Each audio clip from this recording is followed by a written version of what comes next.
Yo, hello guys. Thanks for waiting. I am boosting up some storages here. So bear with me.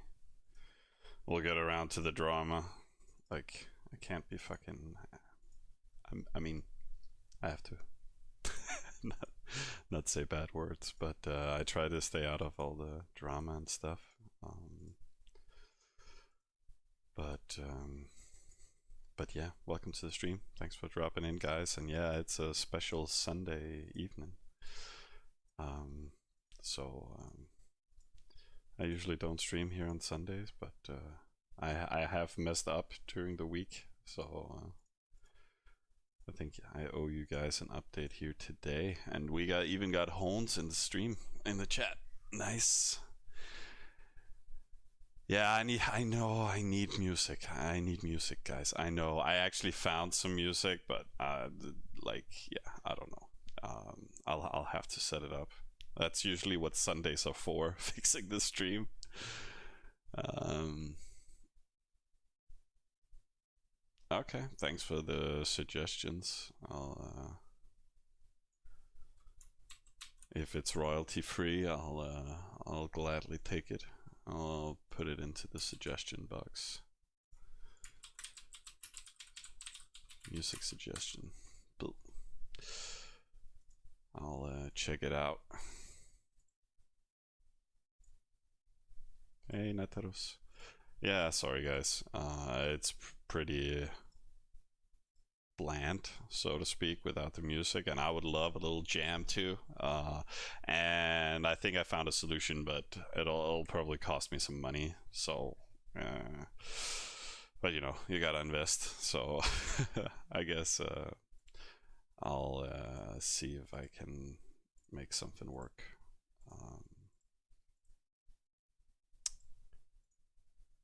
How much more is coming? I should just boost. Boost.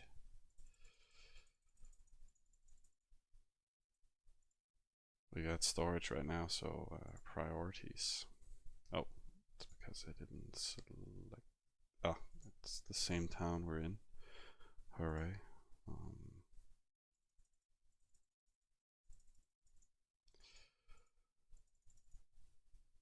Do, do, do, do, do, do, do.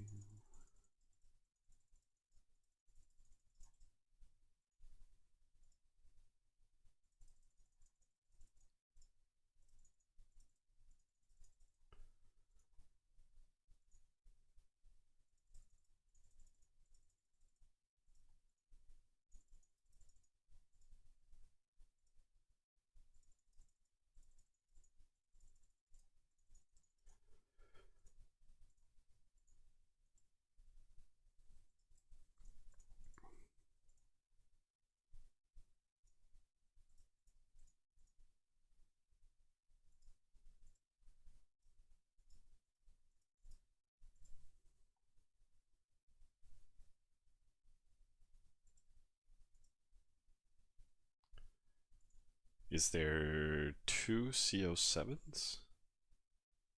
Oh. Yeah, okay, I see. Well, that's just because I'm stupid. Thanks. I've just been rearranging names, but again, this is just a new supporter I achieved today. Like Natar Town, people have almost stopped attacking it. But shit, I need to control. I'm sending some bigger boosts, so I need to focus on storage here.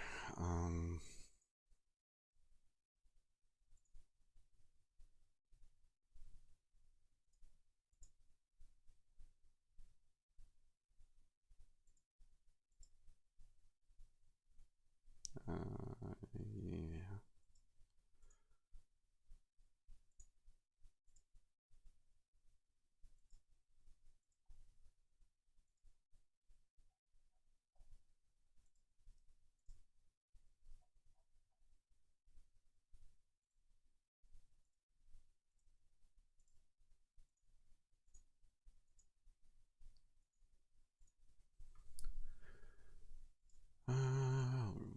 treasury as well. And the granary. Granary. Granary. Treasury. Where are you? Oh, there.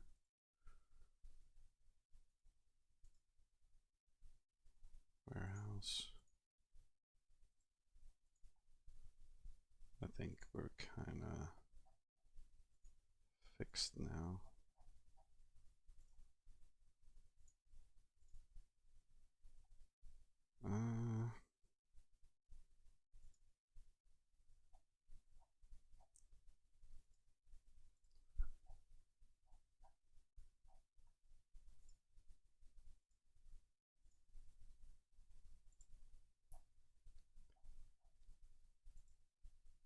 Do we need anything else here?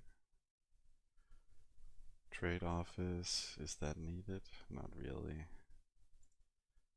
But I'll just leave one slot open for now, just so I don't forget anything.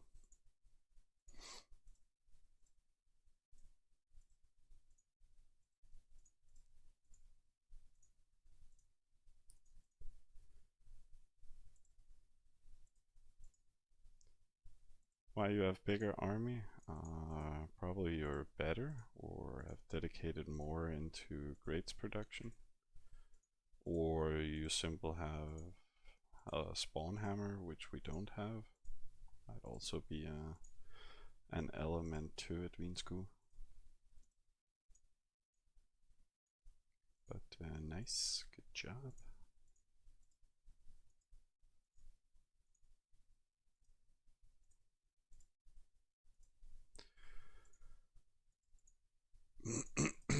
Yeah, you might also overall have more production than we do. We don't have that many oases. Nice to meet you too. Which alley are you from?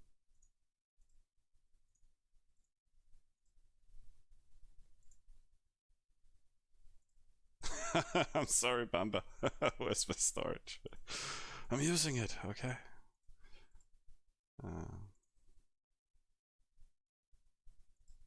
Oh yeah, I should have played on EUX10. Like, X3 speed is just too slow.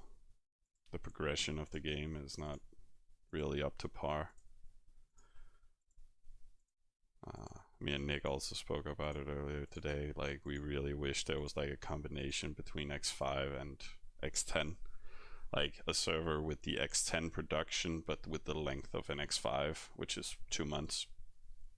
And then you actually just prolong the server so you keep it at X10 speed, but the drops of the artifacts and so forth would be extended, so you have some period in the early game for fighting and a period after arties before VV begins, because yeah, it's like on the X10 now, it's like building plans is about to drop, right? So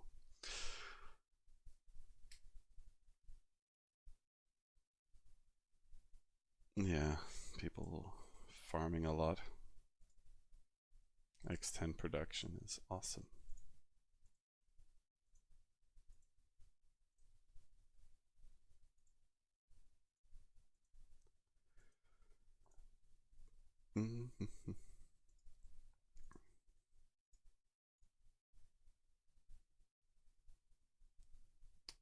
But we have everything we need for fighting, and then there's trade office option. Don't expect to be using it at all.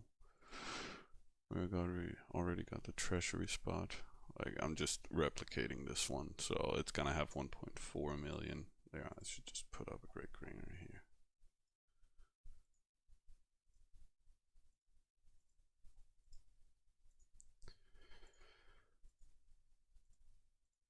Do do do do do do do.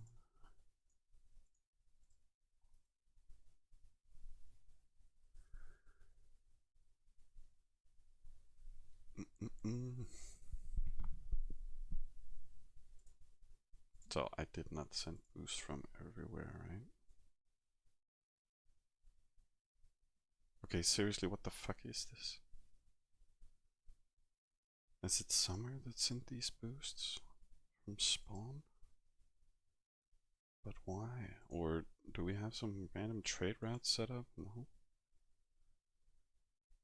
Is it you, Nick, that does this? Or what the hell?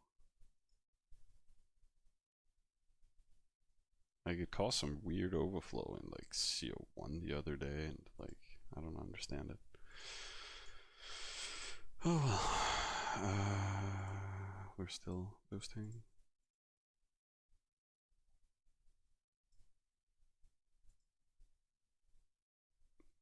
Okay, bigger chunks.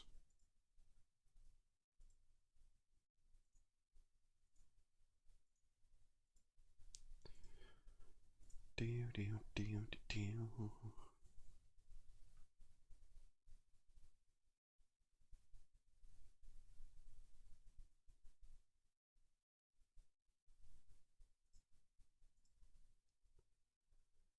Do do do do do. Resources, yeah.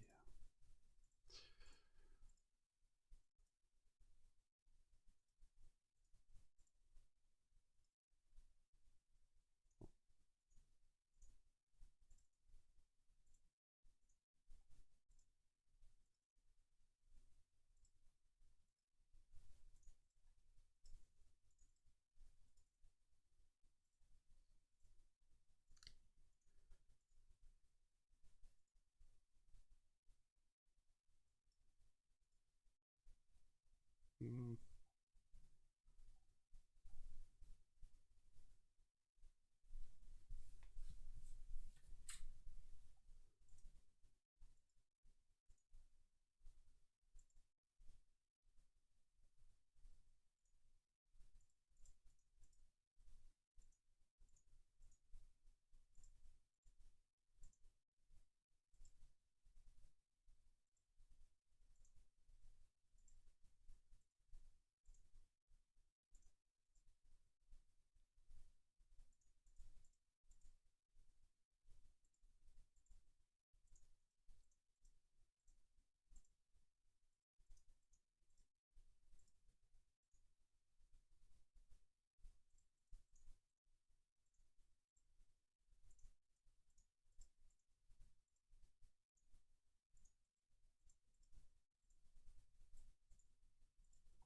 Uh,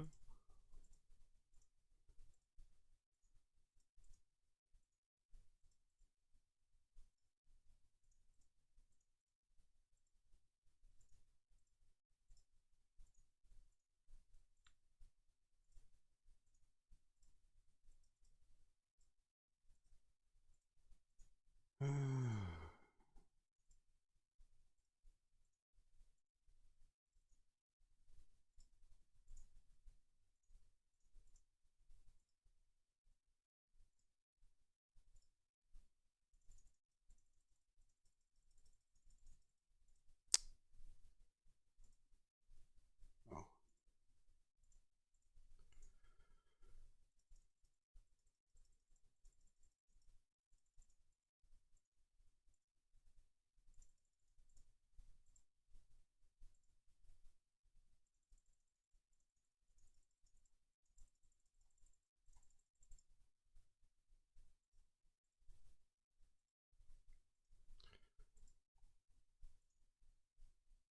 Okay.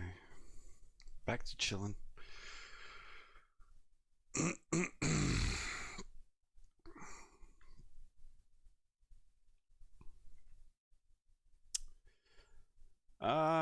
No attacks yet, lols. We've been talking to to some different alliances, and that's also where all the drama is, and that's why Vinsku is here and Taz Angel. You know, um, some people like to cause drama, but we can talk about that in a little bit. Um, do do do do do.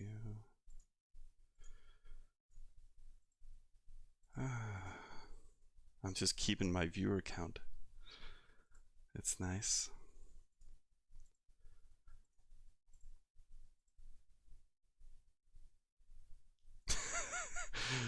You like your drama hones. Um, the drama is nice sometimes, but other times it's just like, it's like I've heard this before, I've seen this before, I know why this is happening, and it's like, you're like, ugh, again. Oh, okay. I'm sorry, Taz. I'm sorry. I didn't want to out you. Then it's just mean school. I also see your sub, so my bad, my bad. But you're on Glorious Sparta X2. Okay, I thought, yeah, the XFem was the big thing. But people like their slow servers. I need to just not overflow. Can I boost more? Yes. BO1. Yes.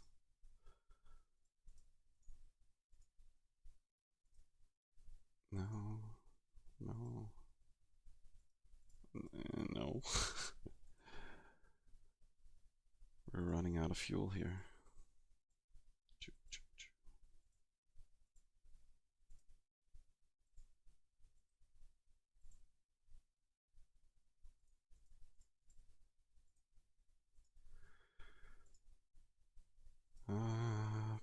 Bump there.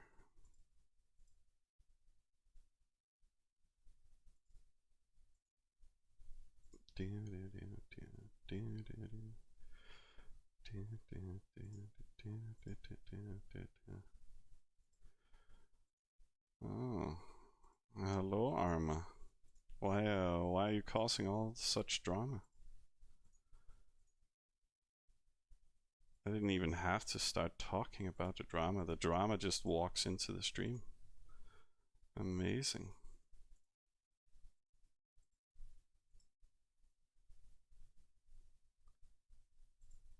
I love gold.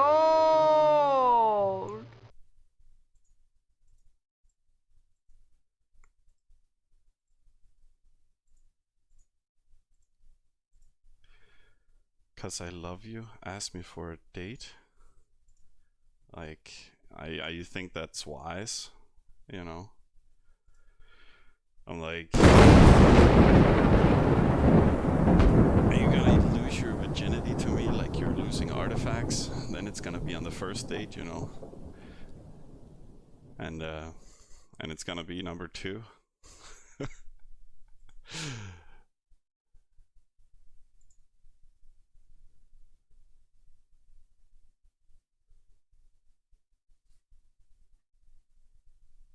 No, all the etches.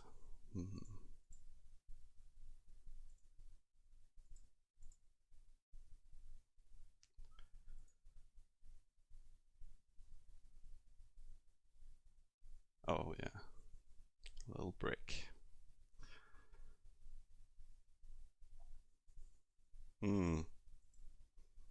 Yeah. So sad, Arma. So sad. But that's why you guys from BM are here, right? You want arties.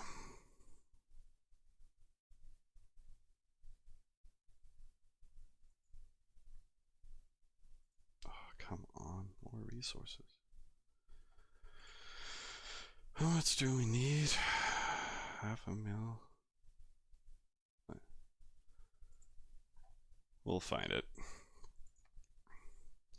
But now, it's drama time. Since all the drama boys walked in here, like, some people are like causing drama that were like, you guys are not playing the server. Come on, you guys took unique trader. You're not playing the server. So, last few days we've been talking to different alliances about what's up with the whole server, and like, I also kind of just want something to happen. I'm like, I want to attack stuff, but I'm like, what should I be attacking? We also need to, or some people want some endgame, there's also not that many organized alliances, or there's some organized alliances on the server, but it's a big mashup of people who can't really do a VV on their own or shouldn't. And I don't know, it could just be chill with like going for a VV. So some people reached out to us and we've reached out to them, and we've been talking a little bit about some meta stuff. Just setting up a confed, and joining some other alliances, and then we could have some fun together. So it sounded like Nick is in charge of that. Like I was in it for like 1 hour, and then I was like, "Fuck this shit!" Like it's the same drama shit all over again, like all over the servers, and I'm like, I'm not dealing with it. I just want to sit and chill and raid and have some fun. So Nick has been in charge of talking to people, and he found some friends in, what was it? Uh, like BM, Rogue, and BM Dot there, and I think Noobs, and yeah, more or less that confed pact. And then we would join in somewhere, and people actually wanted us to hold Vivi, so that was kind of the plan. Not that I'm a fan of it. Oh, we have a lot of resources in the capital. Jesus. Amazing. Um, so yeah, people wanted to do some form of a whole rearrangement. That means kind of like it's a setup of what is it for you guys over here, or yeah, north the northeast, uh and southeast, like, and we're in the southeast, right? So there was like to be a union there, between those parts, and then we could go for VV. And a combination wise, yeah, they wanted us to hold VV somewhere, actually with Nick's Egypt's account. So I would also be able to stream that once in a while, and everybody could have some fun here on the stream. Um, and then, yeah, that was kind of the plan, and I think everything was kind of set in motion for it to happen. And then I don't know, for some reason this evening, the BM guys started acting up. Apparently, they seem quite unorganized. They haven't had that much organization. They have just had this one guy sit and write to everybody in the quad, hey, join the alley, and then they've kind of merged a lot of players. They are spread a little over, mainly in our quad, but also a little bit in other quads. So taking in what they can. So it's kind of an alliance that's been developing like that, it seems, which is also a fine foundation, and that's why Ama is here. But pull the SWAT. We're gonna talk to everybody, and we're gonna confed everybody. Yeah, 70% of the server. So why cause all the drama, Ama? What's the point? Oh, okay, yeah, I see. You're just a troll.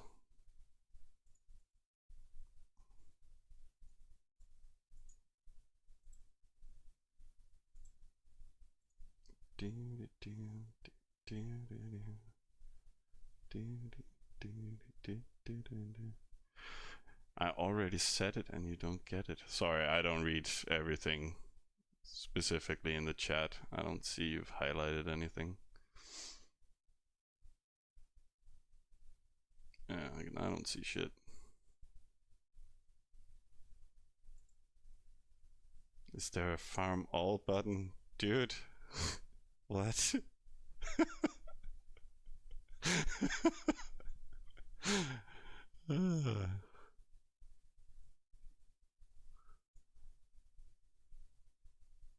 What the hell, dude?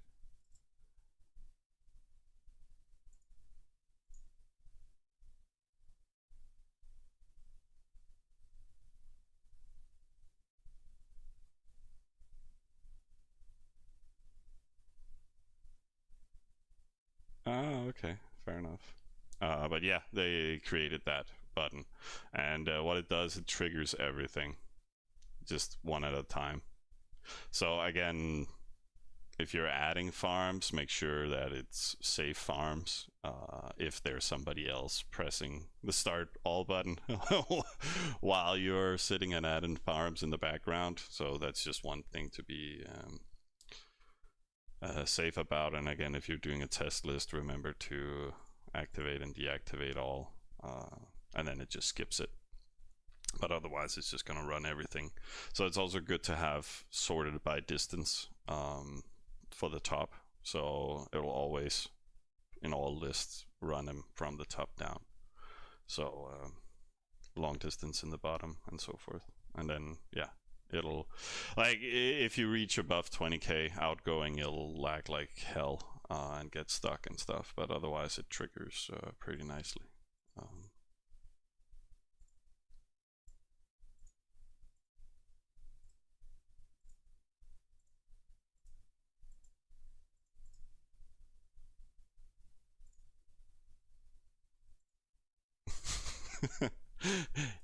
Dude, the weed school, don't feel bad about it. Like, I added manually into getter tools for like a year before I found out that you could add it automatically, all troop numbers.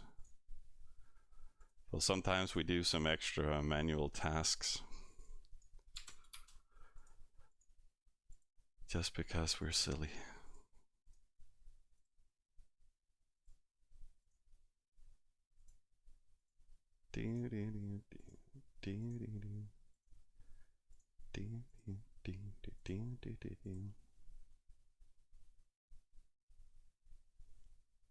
Do a flip. uh,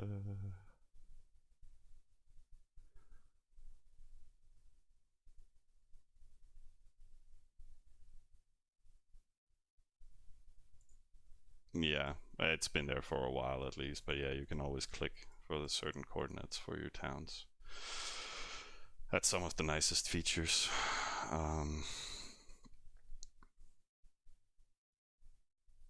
They've also been reworking the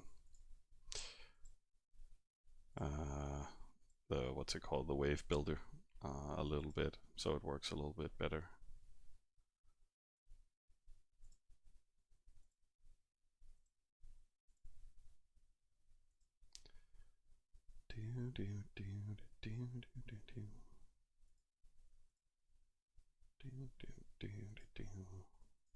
Yeah, why not?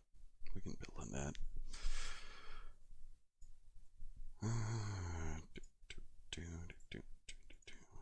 Let's just get that out.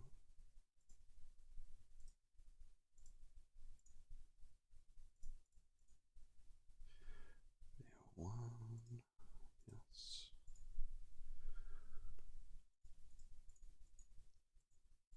No.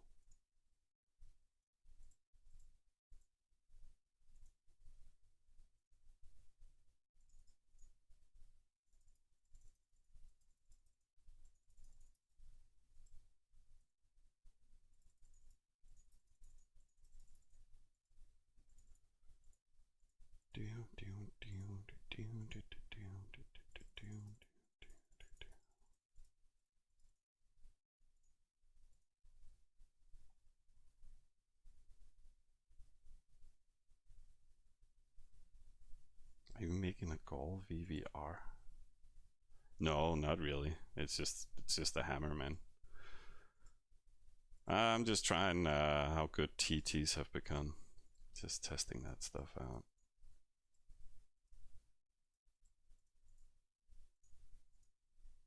So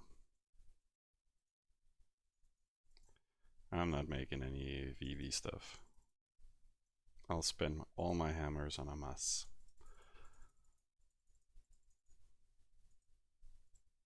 He is inviting me out for dinner.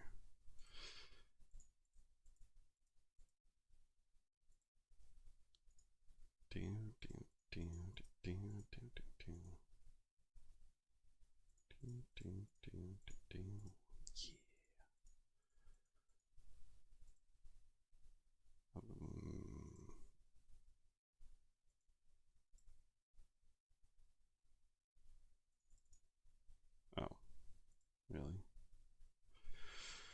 Oh.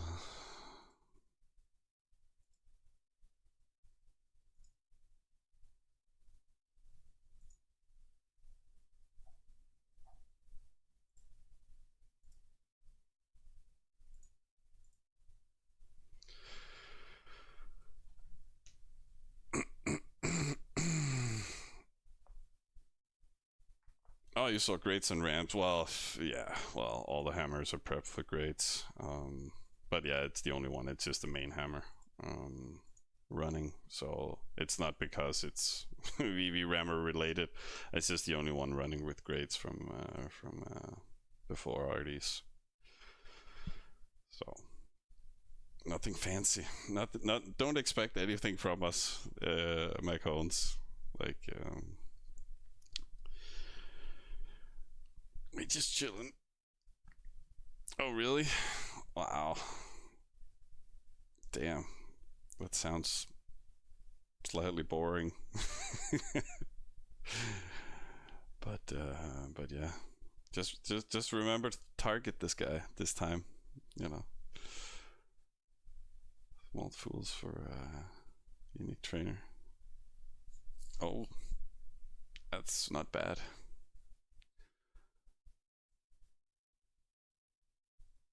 Okay, okay.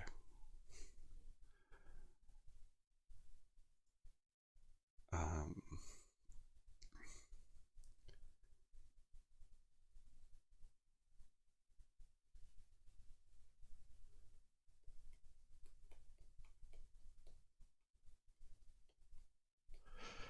hey, Bohiolder. Yes, I do have some parts in my videos, but as a really stupid guy, I've never really been good at giving like a whole breakdown of different towns. Um, I just talk about it occasionally whenever people ask about it. So now you asked about it. We also pretty much have every type of town right now. So sure, we can have a little debate about it. I'm not going to overflow here at all. So let's maybe take this one as an example. This is kind of a classical shit town, but kind of early game development town to some extent. Actually, this is a classic example. We just chiefed it, random Natar town. So you can always see some of our other videos. Our Egyptian guide from day one. That was one of my early streams, so it looked a bit different back then. Um, it kind of goes over some progression and the whole economical development. It was not a heavy raid account or anything, so it kind of just shows the progression where you should be throughout the game. It also had 19s at day 21 or something like that before arties. Also an X3. Anyways, that's insane economic development. But what you kind of need to just worry about when building up in the early game is pretty much getting to, yeah, you know, settle and then get both supporters up. If you within the first week can get your entire economy in the supporter and in the capital to 10 and have one oasis for each, that's a pretty good offset for the first week. After that, I recommend, or we recommend, that you keep your capacities. Again, this would be on a account that's running 24/7. Like Mac, keep your warehouses here at 16 on both, kind of. Market at 13 as well. maybe 16, up to you. But 13 is definitely best, and then it just have all the classical infrastructure, and then you're able to run big parties. So just what you need for that. Again, this is not here, this is not here, this is just at 3 and then maybe a stable at 1 just for the population rewards and stuff like that. Let me just click that wonderful button, and then we can go back to, like, it also runs here no matter what you do on another tab, FYI, in regards to the rate button. But yeah, you have your Hero Mansion early game and one Oasis, and then you have your Town Hall 10. You can kind of build that in both your towns after everything has gotten to 10. That's an easy growth parameter, at least, if you just want to keep it simple for yourself. Main building, yeah, probably also 12, maybe also 16 like the others. And then nothing of this is here. And pretty much for the next 10 towns, you could build them exactly like that. Just get all the production done, all the bonus buildings, everything to 16 here, and then this at 13. And then you just keep feeding over either to build a new supporter or to build a new capital. But again, that's keeping the whole progression running 24/7. If you don't have that, get up your capacity here, at least in the early game, at least to 20 for each town, and then your capital you need to control a little bit different, but you could build extra storages faster in your supporters and then route crop out from your capital if you want to keep boosting that production. But otherwise, yeah, keep it low with everything in regards to your internal elements, so you don't waste resources on it. Just keep growing your economy, and then you can mix in some units if you want, or if you have to. That's kind of where the point is. Do you need to sacrifice your resource development compared to building units? So again, so when it comes to units, again, we don't have any of our hammers looking the way they did before, but to be honest, we kept our production in them, and then just had a few storages, and then built whatever we needed to build in them. And now we kind of converted it from warehouses and granaries just into grates instead. When it comes to like our dev towns, we haven't really touched those as of yet. Okay, I need to rework that a little bit. But right now, just have, yeah, it should pretty much just have 3 of each. And then 1 more granary or whatever, but we don't have great storage. But yeah, dev town could look like this, just with all the necessary buildings. And again, you can build that a little earlier in the game or a little later, like after 10 towns or after 5 or whatever, but just focus on your resource development and keep those costs down, and then you can start working on extra capacity, because again, we're building up extra capacity in all the supporters, right? So we can store up resources, be offline for a bit. And yeah, sorry, Bobby Holder, just let me know when you're satisfied, otherwise I'll keep talking. Oh, you do same also for off village in the early game? I'm not sure when that question was asked, but again, our spawn is like, it's running defense, right? But it could have swords here and workshop here. It also had that for most of the game, right? It also has the great stable. So we kind of kept our dev towns like this for a long time, or our off towns, I mean, where we also had the bonus buildings, and then we've just been tearing them down as we needed to. So we're just building as much economy in the early game.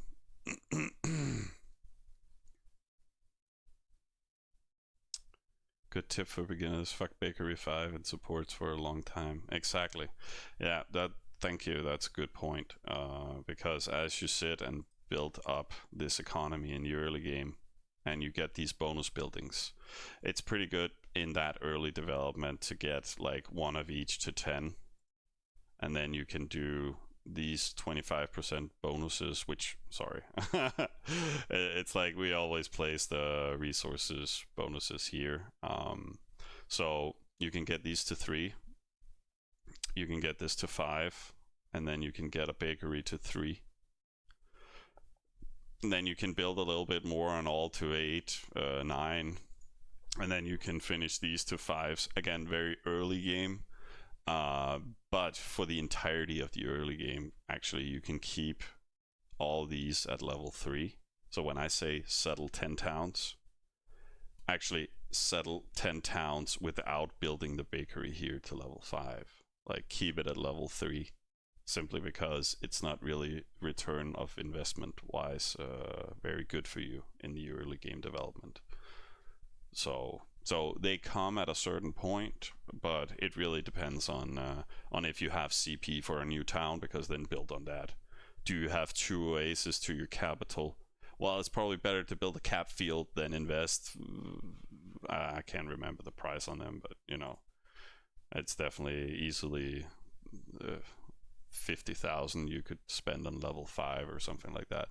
So it's way better resources pushed into smaller fields or a crop field that really gives a high output. And for those, yeah. Hey, Rapcycle. And for those 10 towns, fields level 8, 9, or 10. 10. As I said, the 2 first, like, you have your spawn and then you settle your capital, and there's nothing wrong in saying, okay, now we got our capital, we're gonna go full eco. You can always do raiding and all that stuff on the side, but again, develop your economy, get everything to 10, get everything up, and then you can use all those resources to start building, producing large parties, and just push everything into new towns and boost them up. So you boost up a new town every day, and when you're done boosting up your new town, you go back to building cap fields. Oh, you got CPs to settle again. Okay, boosting up new town, and then back to building cap fields. Like, so you kind of do that whole development as fast as possible. Yeah. 365 hours of Roy. It's pretty bad.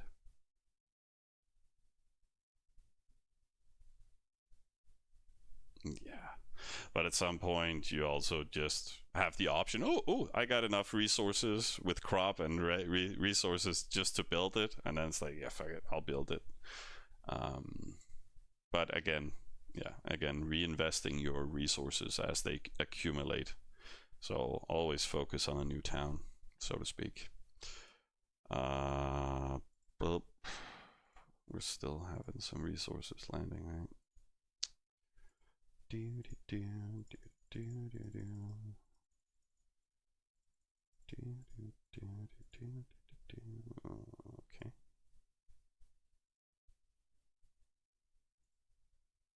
I don't know, like, why does it go over?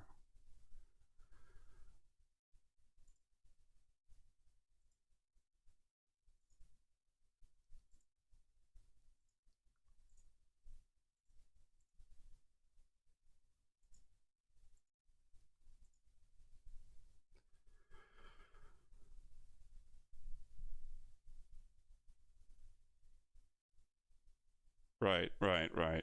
And we see a lot of people do that. I think you should check out our Egypt development guide on YouTube, Bowie Older, or that development process, because that's classic us. Like, everybody is rushing smaller parties or whatever the fuck they're doing to get.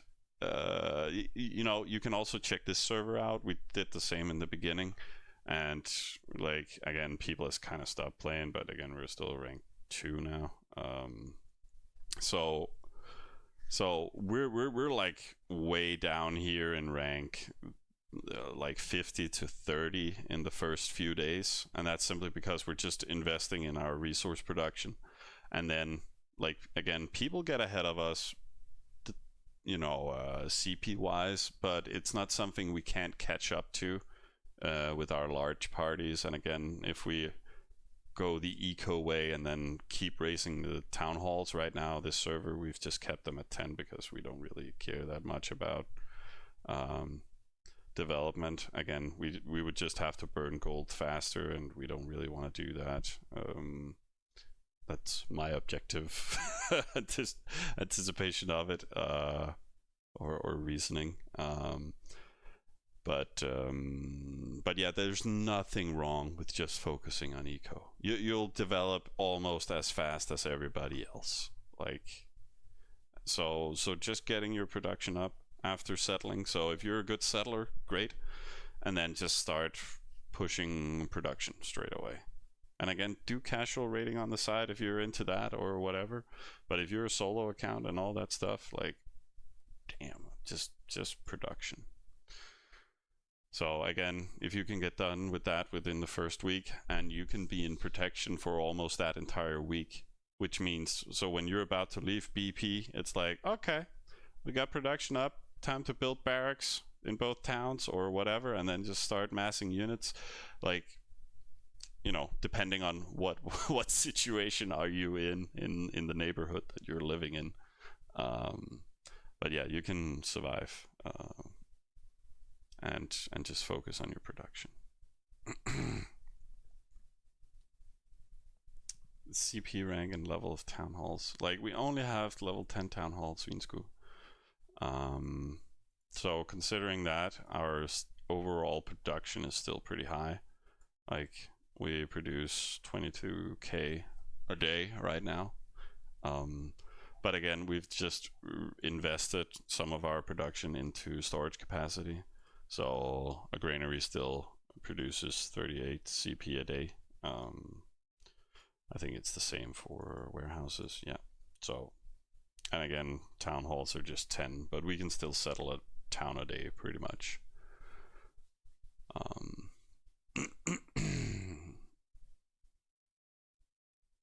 Had a guy do solo account with 2 million phalanx a few servers ago without rating. Okay.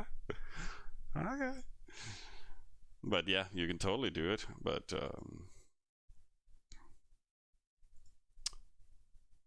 yeah, he invested some time into that shit. And we're done with having incomings. Nice. I've also just been manually taking shit down all day long. Kinda tired of that. Have everything landed? No.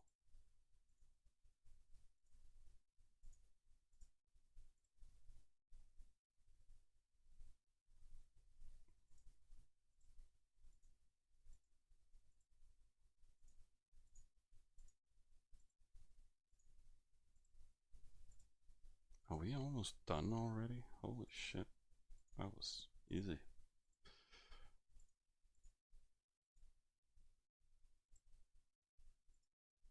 Wow. Okay. That was it.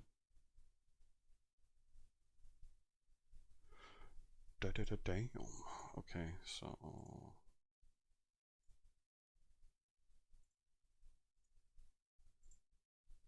then that's done, and then do we have yes? But we need upgrades are done. Smithy down.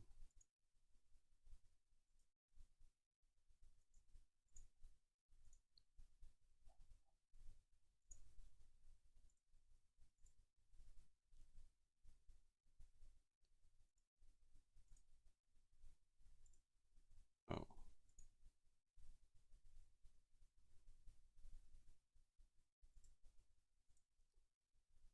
Do do do do do do do.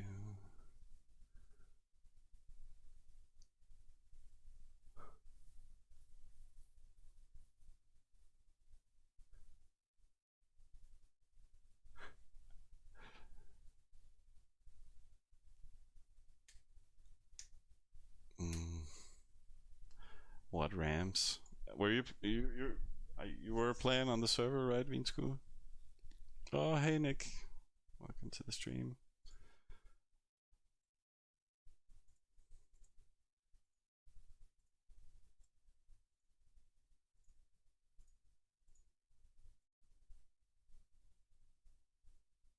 Oh yeah, right. Sorry. Yeah, you were helping on account. You said. Um, four.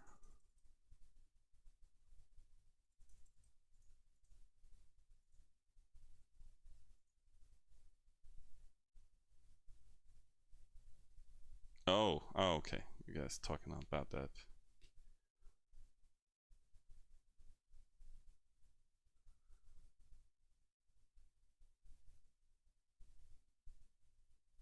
Mm.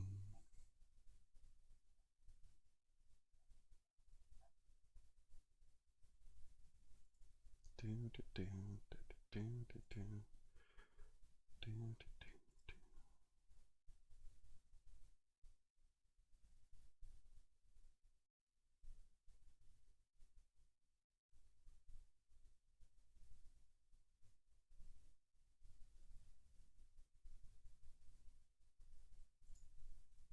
Hmm.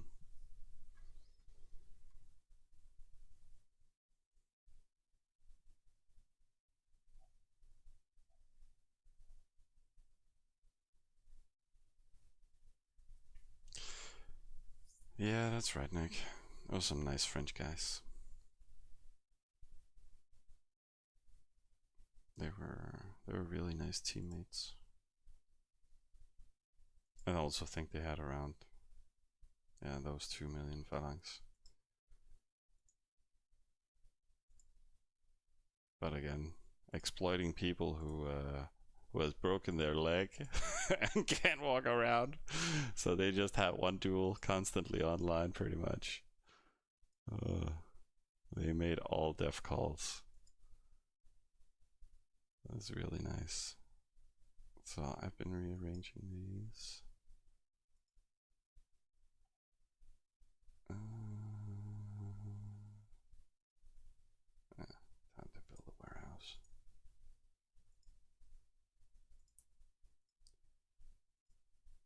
Do, do, do, do, do, do, do.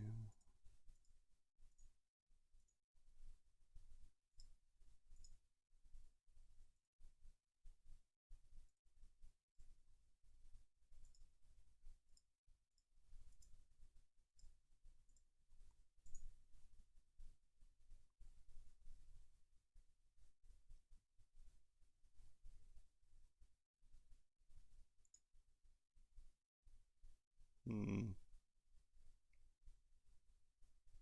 Yeah, you can post screenshot stuff, I guess. Um, but yeah, I never really click on links here on the stream. Uh, Usually only when people send me stuff. Um,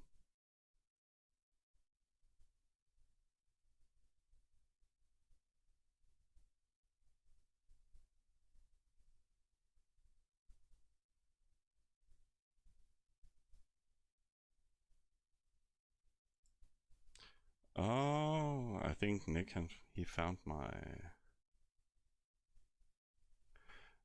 That was the question Ama asked. But jokes apart, why are you talking with Rogue during these days? When 1 or 2 weeks ago you said you hate big confets. Uh, because it's early game, and when I say big confets, or like it's like what you guys have been doing in BM. It's like, okay, let's just invite everybody, and then you're not fighting against other people together. Like you also see that Rogue is like a team here, like in their. I think they've taken some people in to their alliance as well on the server, but stacking together.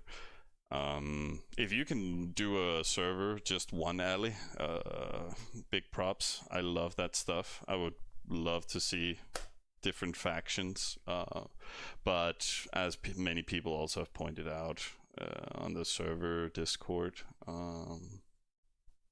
is that there's not that many big strong alliances. Like there's no alliance with like everybody in the alliance is rank 100, so that can kind of make it hard to do a solo VV. So and again,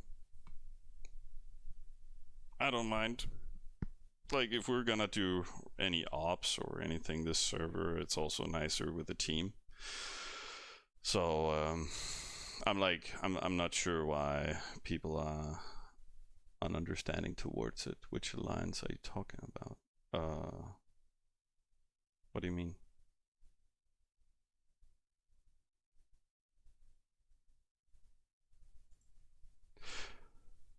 I don't know anything about all the situations, but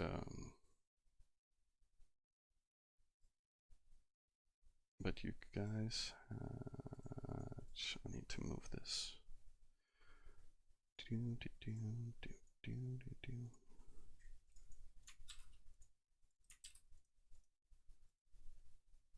Let's see, is this enough?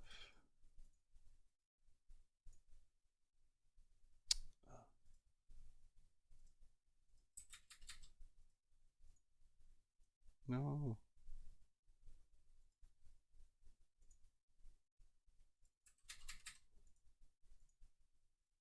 Yes.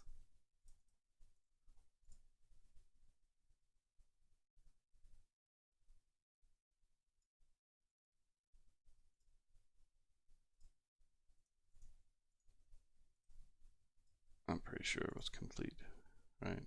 Yeah, it's complete.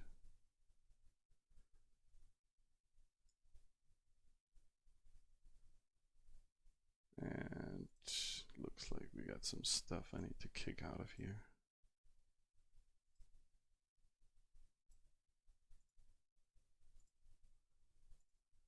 And I can do that.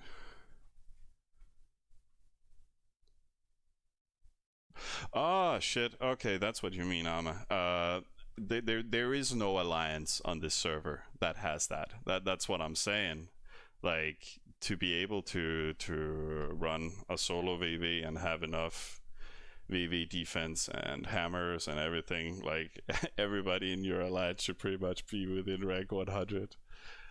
Statistically speaking, I come from the Stonk Alliance, and that is as close as you get to having enough power from people simming enough to be able to produce everything you need. So that's what I'm saying. That is not present on this server. So it's like, if you want to do some endgame wise, you gotta be a collaboration of like three alliances. And yeah, Hones representing the stonks. Like,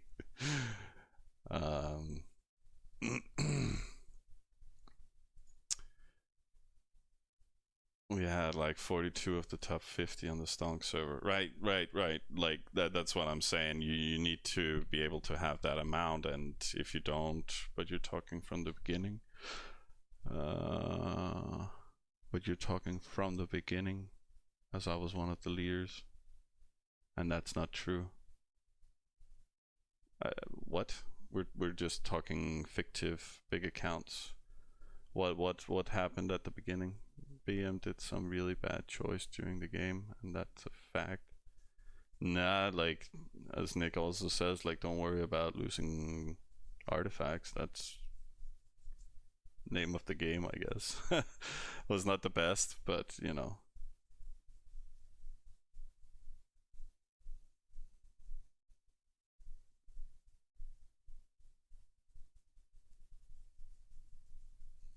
But I don't know. We've talking to BM since the beginning.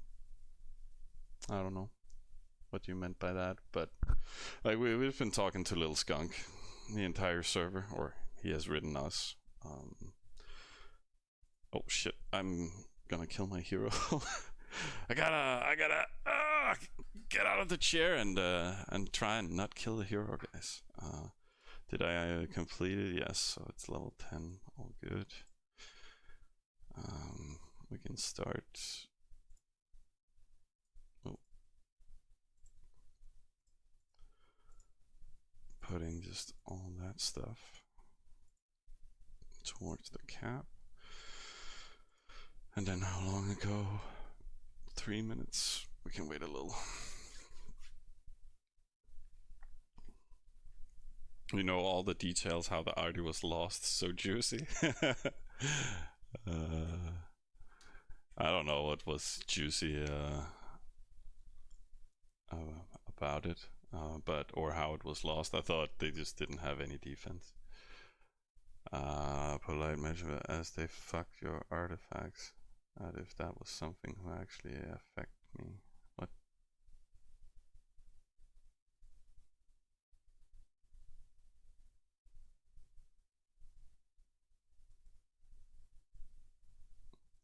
I don't know, man. You just seem like you want to see the bad in everything. So you're just reacting to people saying your artifacts got fucked. If I said that, that's the truth. I'm like, but you know, it's not. I'm not sitting here dissing anybody. So, and it seems like you're confronting like literally everyone from all the other metas, and I'm like, I don't understand why. Um, shit, 2 minutes.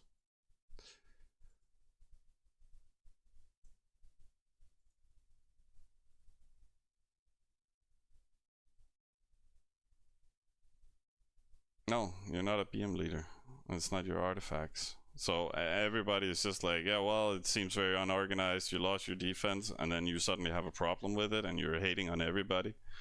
I'm like,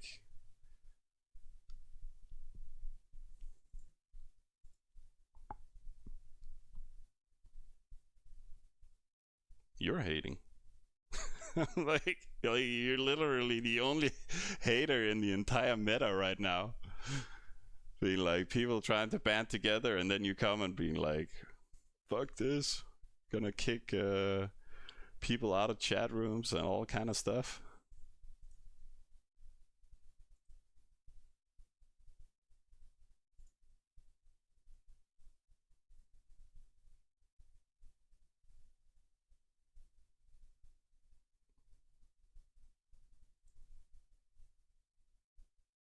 Who kicked who?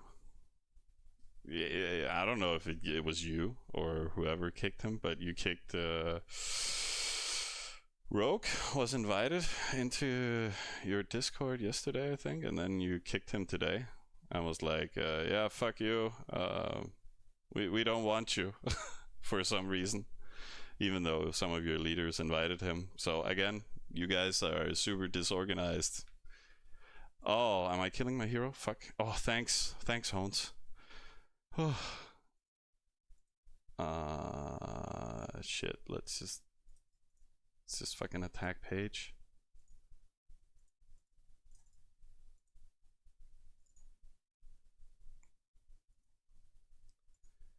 He likes it. Oh, shit. It's BO1, right? Okay, it's getting triggered. Otherwise, I just rammed into like 50 TTs, but I think we did it without losses. That's nice.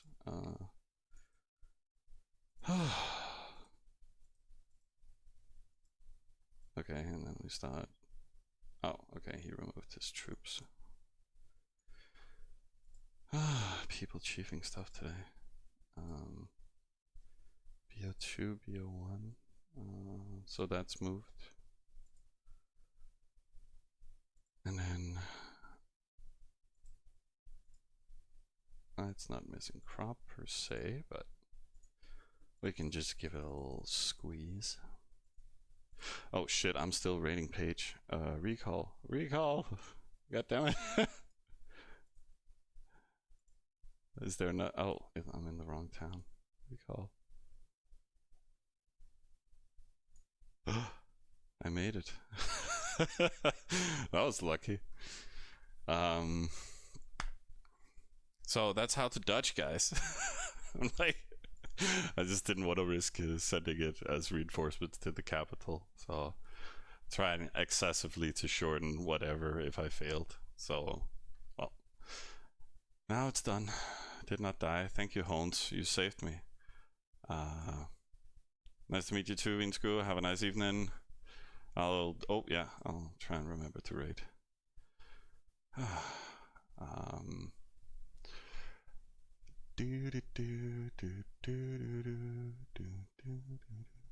love how to talk about things you don't know. Please say it to me. Okay.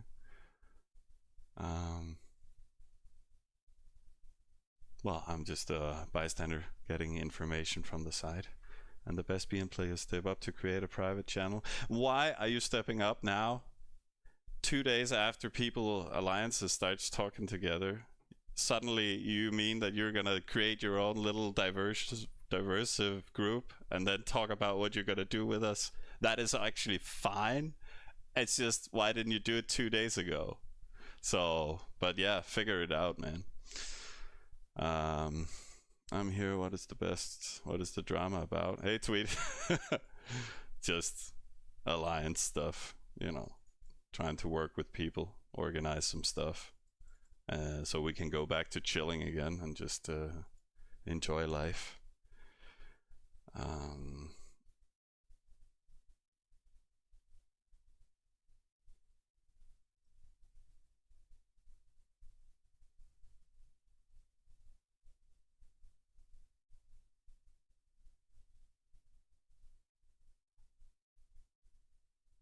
mm,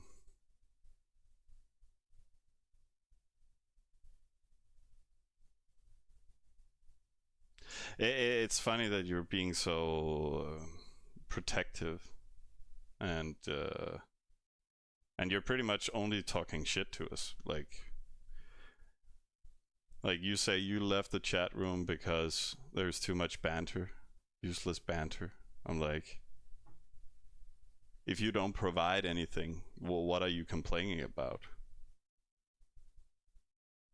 Well, clearly you are. That's how it feels to me. Like, why are you sitting here talking to me now, while at the same time your alliance are trying to plan out how you want to take our artifacts? You know, I do know more than you.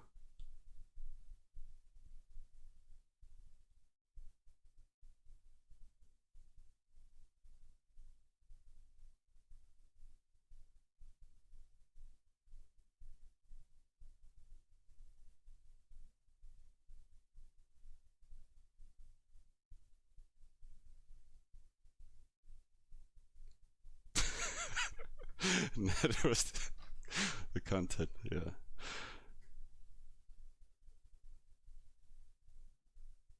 What does that mean with me? I'm fairly sure Nick is, like, again, just referencing the fact that these alliances have been talking together for the past 2 days or 3 days, and Nick sitting up at night talking to people, trying to arrange everything. And then some people come in 3 days after and says, "Oh, we don't want this because." And then everybody is like, "So, why is it you don't want to work with us and try and do stuff together?" And then you don't comment on it. You don't answer why is it. You just come up with some lame excuse that you're mad at us because we confirmed that you lost some artifacts. Because, okay, bring it. How long has the stream been on for? An hour?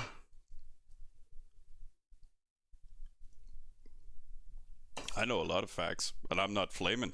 Like, I asked you a question to begin with very calmly and proactively, being like, so what's the problem? Why don't you want to work with us? And you decided not to answer why you don't want to work with us. You just started flaming. So why would someone lose time to explain their opinion? Yeah, well, you know, you're the one who's not explaining. So we're still waiting. But I'm gonna grab a smoke. I'll see you guys in like 5 minutes, and you can see how badly we're rating. So see you in a little bit.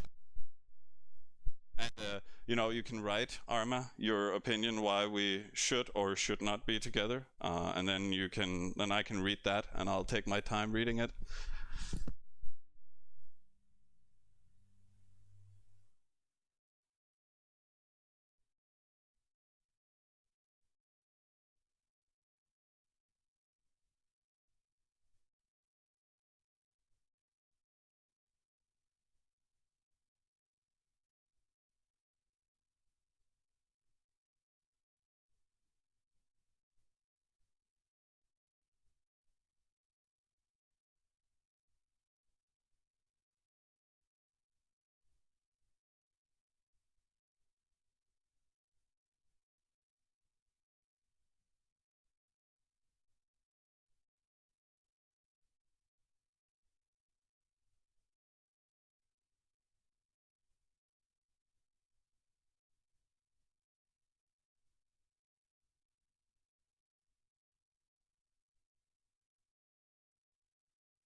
What's up, guys?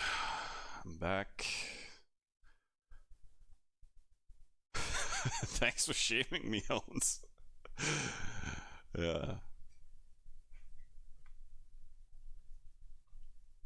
Nice putting the work in on the X10.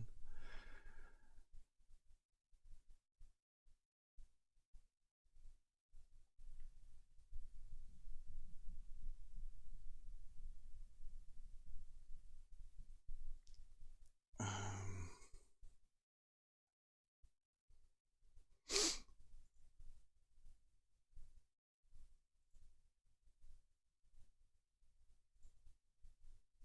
hmm. So I sent it private. Oh, you sent it to Nick in private. Yeah. All right. Cool. I couldn't find anything at least, but I will take my time to listen to your stuff. But you haven't written anything. But it's also okay. I need to build stuff on here. Oh, I should honestly just use a little bit of our load just to make it easier to get it up. It is a bit far away.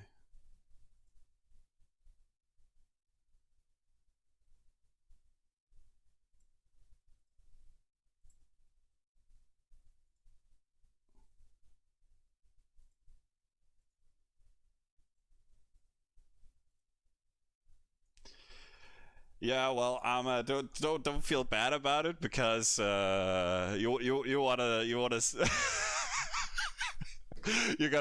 gonna love this, Arma. You're gonna love this.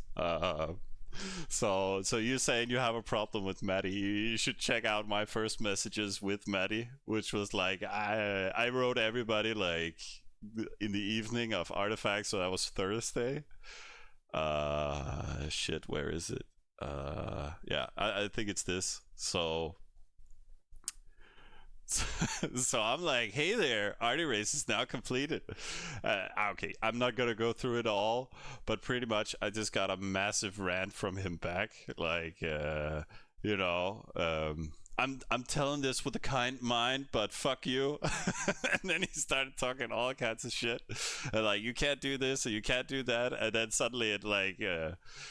We ended up talking a lot, and Nick took over because I was like, okay, this is too much bullshit. Like, he started like, I'm gonna kill you, and I'm like, okay, fucking kill me, I don't care. Like, but it kind of escalated to the point where like, okay, we can't talk together. Nick, you take over and do all the diplomatic stuff, and figure it out. And I'm sure we can be friends, but apparently my first impression wasn't very good. So I'm fairly sure you're at the same, spot. And as Nick said, like he feels like Maddie is very much like him, just in a younger version where Maddie is not very diplomatic. They also have like a top control in their alliance where he decides everything. So that also, like with BM, it's like everybody for themselves, and then you guys talk a little bit together and stuff like that. So for a single guy to come in and talk to a lot of people, that's also very unpragmatic in regards to coordinating things. So that doesn't make it any easier. And again, he's also sort of a dick. So. And I am a dig as well, so it doesn't really come off that great in regards to starting diplomatic debates right after whatever has happened. So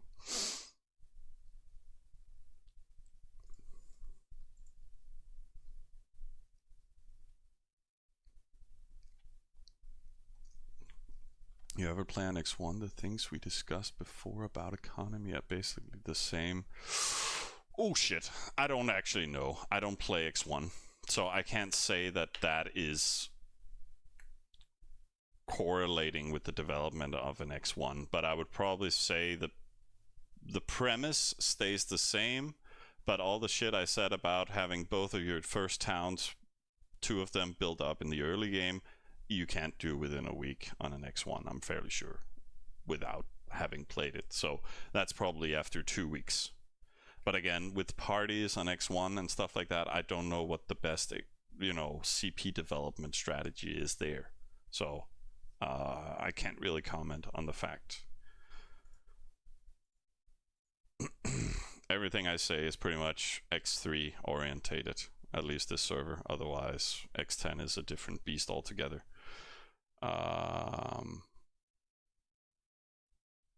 But logic should be similar, yeah. The premise in regards to economical development at least should stay the same. But again, in regards to town developments and how much CP you generate, and then how you level your capital in that time frame as well, I don't really know how that scales.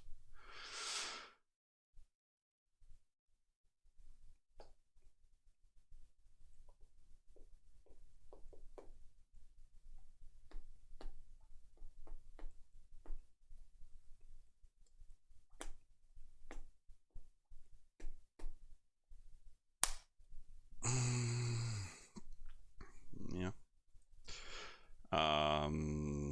But we are gonna rate. And then we don't really have that many resources left. So... Oh shit, what's overflowing? Oh no. I haven't touched spawn in a while. Ah! Ah!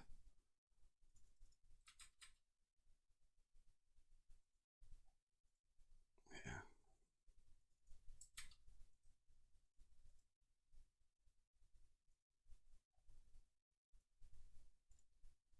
Uh, 17.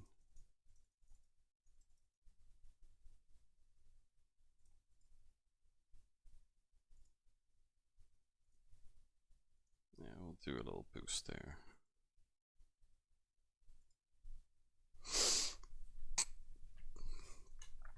But yeah, servers are just very different depending on what you're playing, different speeds, again, who's playing on the servers.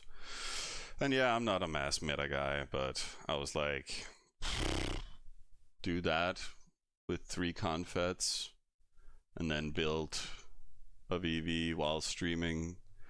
Like, if we do this confet and build this small meta, which it is, would, like, R is not really in the endgame competition. IMX are with R, but they're fighting the Italians so hard, they're wasting some big hammers on them and stuff like that. So I'm not sure how competitive they will be in the endgame. So that'll just kind of leave Gax, and they have unique wall. They're prepping. All they do right now is just prepping for VV around there. They've already taken the World Wonder way too early, by the way. But they're settling a lot of supporters around it. So they're their little team consisting of 2 alliances, and they're actually the best VV contenders this server. So again, if anybody want to win over them, it still requires some effort. Not a lot, but just a little bit. So we thought, yeah, we could be at the head of the opposition, I guess, and then just chill it out. But so far, yeah, with the BM leaving the meta, I don't think it's gonna really happen. They might do their own stuff, and then we just do our own stuff, I guess. KGT just have their own meta of 3 alliances, but again, they also have some issues with being like a mix of people doing stuff. Like, they lost their trainer for some rotation things, and people wanted to sell their trainer, I think, and then they didn't because it got transferred to another account with all the similar name, just in Rogue. I don't know. It was also very weird. So yeah, weird stuff all over.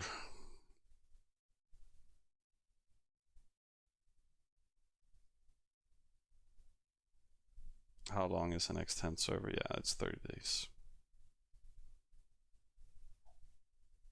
So it's very nice that it just gets over fairly soon, so you can do a short commitment. Um,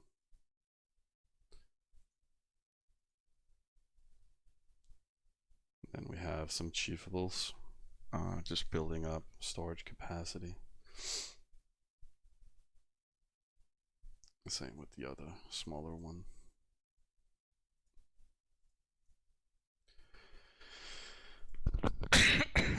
Sorry.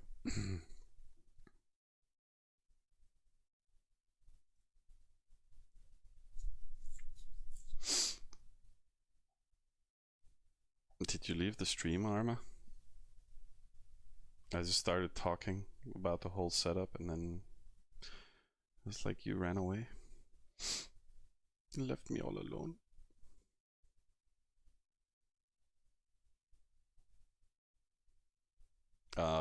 Slitch, yeah, I'm fairly sure you can just join the next server we play. If we do, we're kind of getting a little tired. So, but otherwise, the plan was an X10 in the summer holiday. But I'm not sure if we're gonna like this server also kind of overlaps a little bit with the summer holiday. I think so. We also kind of want to chill, but yeah, the plan was to do an X10 at some point. So it's the same. Like I just wanted to play this server solo, but again, we had some people from the Discord stream, or like we made a Discord room or server for the stream, and then people like just in the beginning when I announced that we were gonna play, some people reached out and wanted to play along, and I was like, or people just aggressively started on the server actually, and then people were like, can we settle next to you, and then we play together, and then like, so yeah, there was just a few viewers that joined, so you're welcome to do the same next time. Like, I think we're just gonna make a small alliance out of that, and then Hones can have his own alliance, uh, the good one, the good alliance, and then we will be the rebel special snowflakes, just doing our own thing. At least that could be fun. So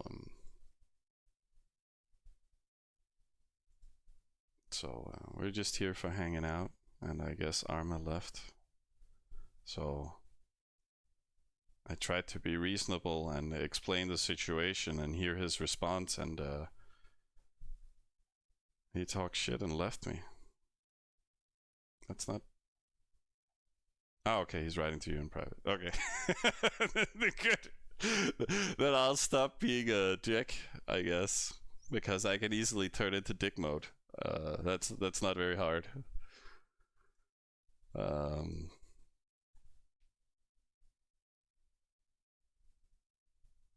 if it happens, just announce in the Discord. Yeah, sure.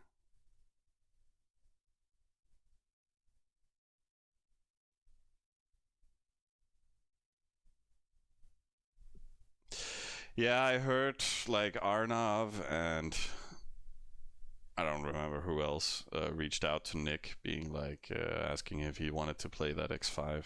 Um, Wait, what, Hones? Are you going to America to hang out with Sean for 3 weeks in July? Sweet, dude. I'm slightly disappointed I didn't get an invite, but at the same time, it sounds like a lot of money. Just not cheap plane tickets, but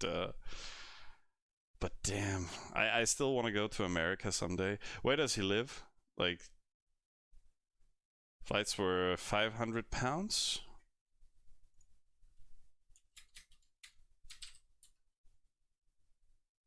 That's 6,000 kroners. Oh, he lives in Ohio. Ohio. Oh, it's one of the mid states. Okay. No, or Northwestern Territory, I think it's called, right? Or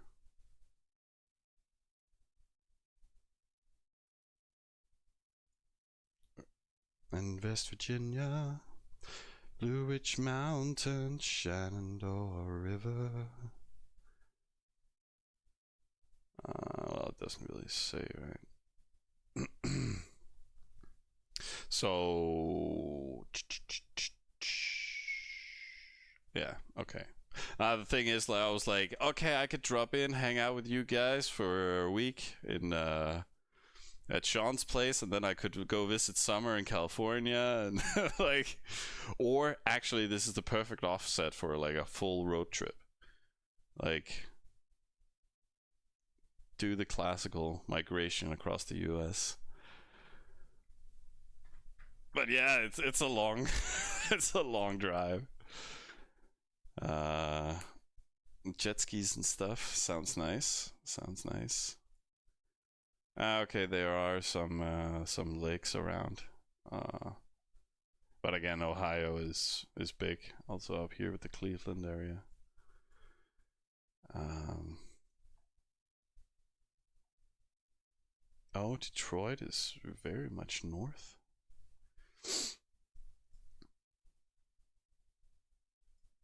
My American geography is a little lacking.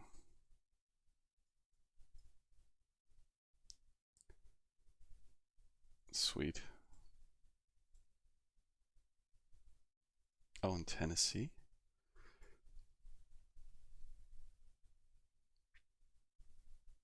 Ah, where is Tennessee?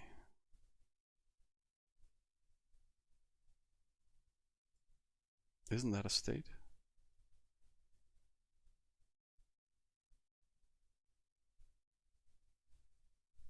Ah, 2 states south. Okay. Ah, okay. So a lake house there.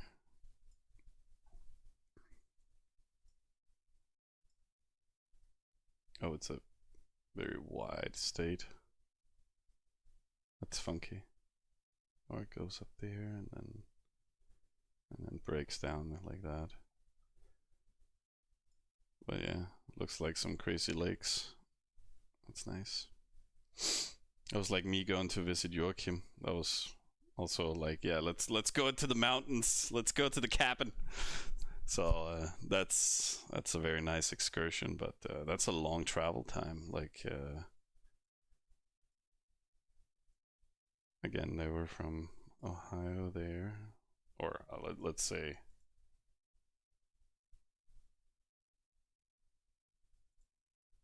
and then we're gonna go to Tennessee. How long does that take for a drive? It's a 7-hour drive. Okay, that's not too bad.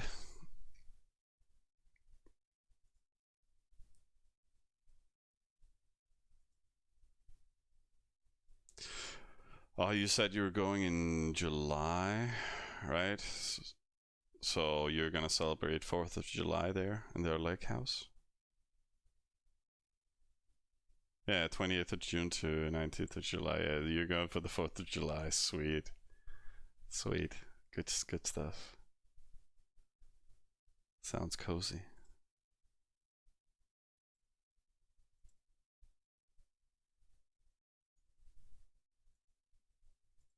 Oh, I hate you a little bit right now.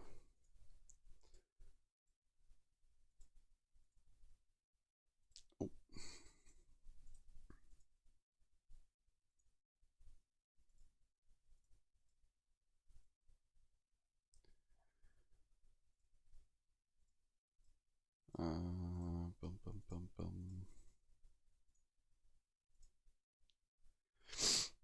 But yeah, we kind of started our dev production. Otherwise, we're just running those hammer queues as much as we can. Again, been reworking everything, capital, and then all three hammers. We can rebuild the TC there just to have it. So we're kind of where we want to be right now. So now we have the foundation for the progression of the late game.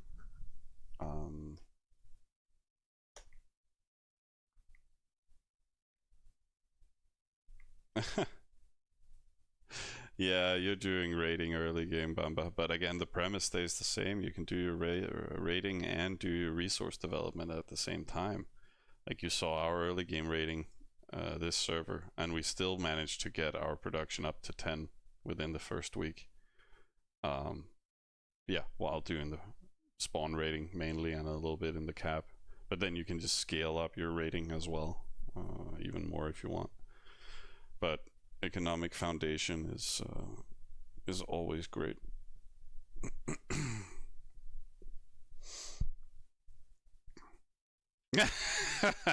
Yeah, totally holds. Ironic that Sean is bringing a British dude to the independence from the British. I think you're kind of the one being being wronged here, but you're deciding to take the punishment.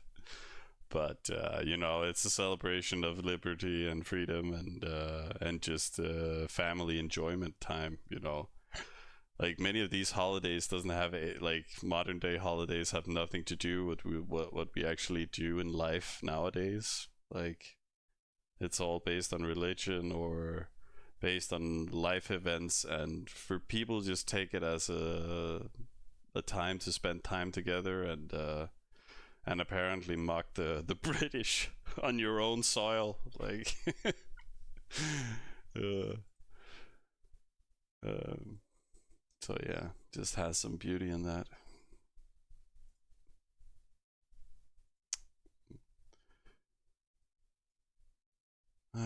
So yeah, I can actually Q2. But yeah, otherwise, I hope you're having a nice evening, guys. I also just, yeah, people asked for a stream, I deliver. It wasn't gonna be like a super duper one. It was just more like, yeah, completing the storages and talking about the drama and kind of figuring out where we want to go from here. But we're just making ready for war now. That's kind of gonna be the plan.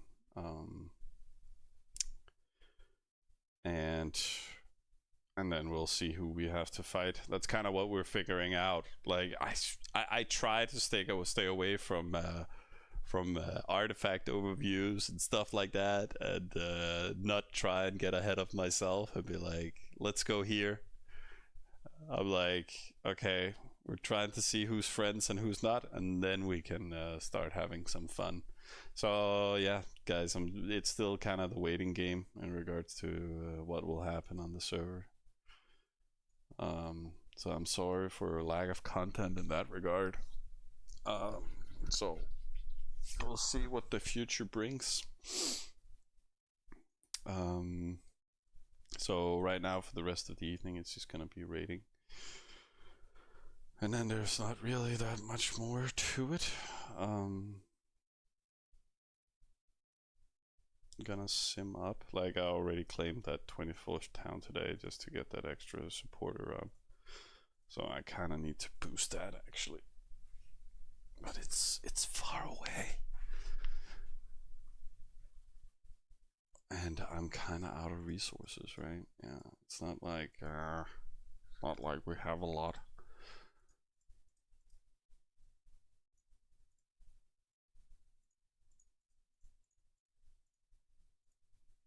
And as I noticed, we also kind of need to do some parties and stuff. Oh, that was a lot of resources.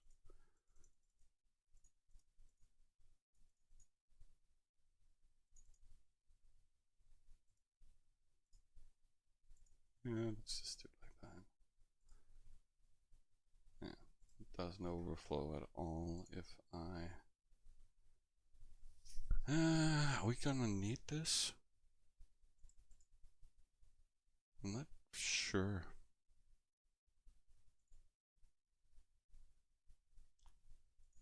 Yeah, I should just do it like that. And then we automatically spend down so there won't be any overflow from this coming in. Yeah, not even in crop. So can I? No, I can't really build any small stuff. So best I can do is just queue this little bad boy.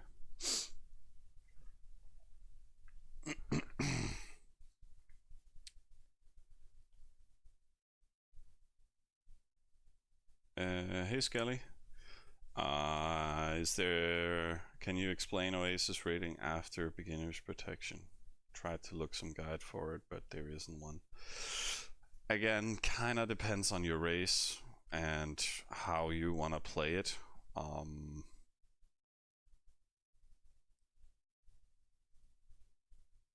Maybe Hones also liked some animal abuse, so maybe he has some insights into it. But what we did the first few days, it's the just to understand your question better, explain Oasis rating after beginner's protection, right? Yeah. So early game is what it is, but when the respawn starts kicking in, then suddenly all your aces starts filling up with units. What we did was mainly hero rating. Like, it's super good. It's super good. It's like keep grinding your hero on strength and just keep ramming into them while you're sitting and simming so you can reset your hero with health. Like, our entire early game after BP mainly consisted of hero just running around bashing into everything here and in spawn. And again, you can time it with your hero where you use a bucket to rotate him between positions, for example. If you're like super boonies and you still want to raid in your spawn area, then use a bucket to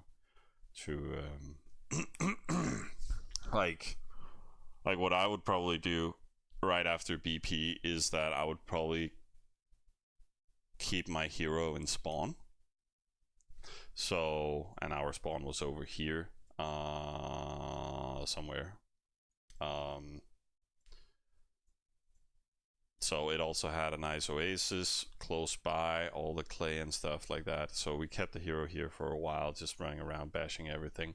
And if you're in boonies, if you're all the way out here where nobody else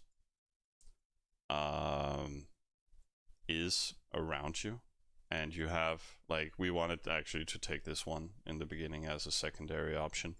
So if nobody else was out here and raiding these oases, all these would just stack up, and provide suddenly that you can spend the entire release time in the evening, like when it gets released at 1700, like then you can spend the next 6 hours just raiding in center area, and then when you're done with that, you just kill him with a bucket and then transfer him to cap area, and then everything here is just for you. So that's why you don't want to start here. Like, you want to start in spawn because people can contest those. People wouldn't contest them here. So that's just in regards to the hero rating. Lots of gold, silver is required for that strategy. No, not really. Like, some gold is of course always necessary, mainly to spend it on simming. Because if you're simming up at the same time, then you get enough XP from buildings and so forth. So together with the grind from the hero HP, then when he starts hitting 0, then you can complete some tasks and he can reset. But you don't necessarily 100% have to spend a lot of gold on it. Like, I rarely use a lot of ointments. I would say the first day, max 100 ointments I need. Rest is just from simming and building up. So that's why it can also be good to combine that with a CP build where you're sitting and building a lot of parties for a lot of more cities in the early game, so you have more task rewards to get up. So you could probably combine that a little bit. But no, we don't spend a lot of ointments, so you would mainly use your gold on task rewards, because you want to use all that 100 health and then have him reset. So maybe buying a little bit of ointments, a little bit of what's it called, scrolls, and then task rewards. Then you always have a way to kind of reset him. But again, you don't use a lot of it per se. And you can still do it. I would still recommend Oasis rating if you're a low gold spender, because you suddenly get a lot of different types of resources that you can then use in a town whenever you need it. So it does provide a lot of value, and it provides a lot of extra resources that you wouldn't necessarily have. But that's kind of the early game rating right after BP. We sometimes do some big hits with a lot of horses. You can do that if it gives a nice trade. Again, still mainly go for clays and iron oasis. Then you could do that with some big hits with your horses. And you could do that in the capital as well if you want to. We didn't really do it.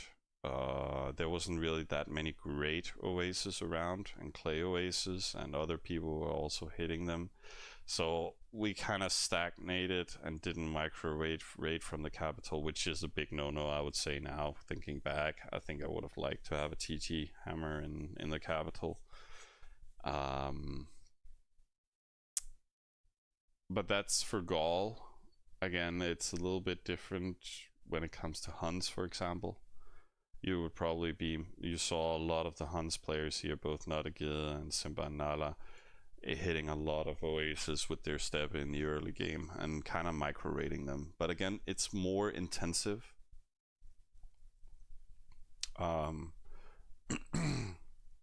It requires, again, like rating intervals of like 3 minutes, 5 minutes, that you hit the oasis all the time before it becomes unbeneficial, kind of.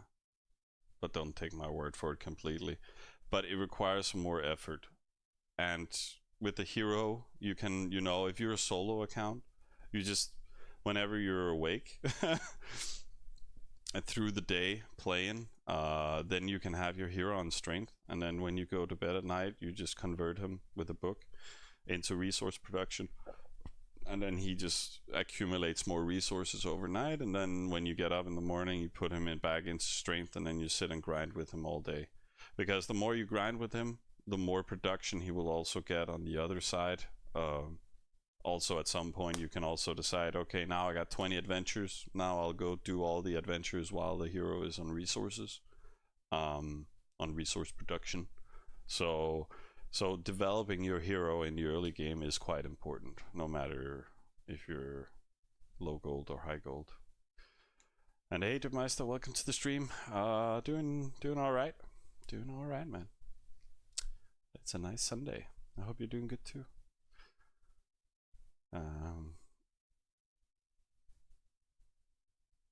Yeah. And yeah. So again, it's very...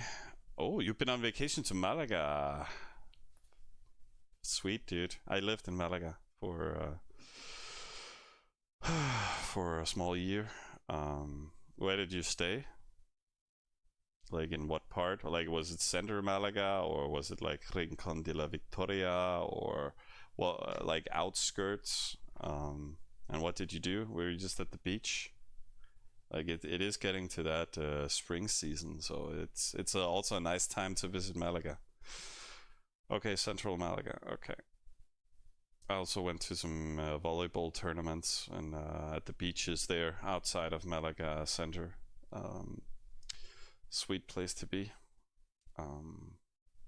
Have some very nice restaurants. It's also a chill area. Like the town is quite... It has that modern and old combined. It's nice. Parties and went to the beach. Perfect. Nice.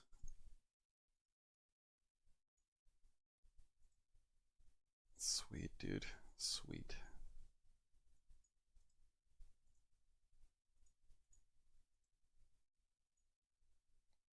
So everybody's just going clubbing or to 4th of July events and stuff like that. I'm just sitting here keeping the stream going. But sounds great, guys.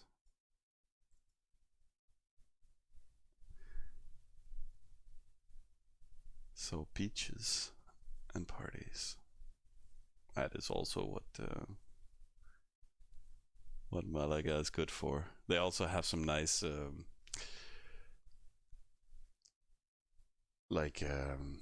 like Spain has these bodegas in general, and a bodega can be like a normal store to like a whole event place.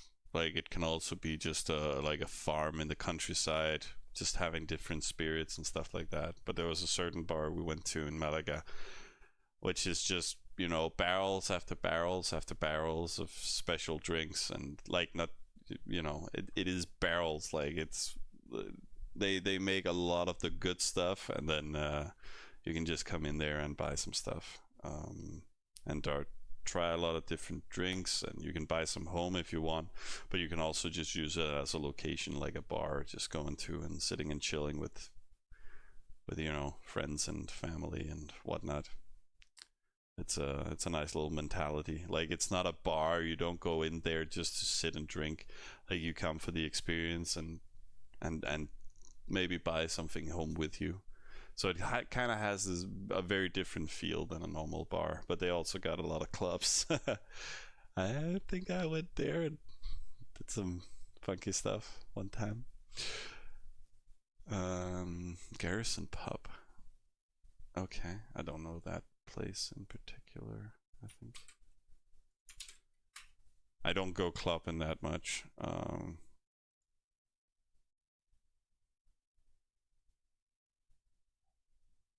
Is this like location Calgary? Ah, okay. I was like, this doesn't look British, but there is one with the Garrison there. All right. Or wait, have I been there?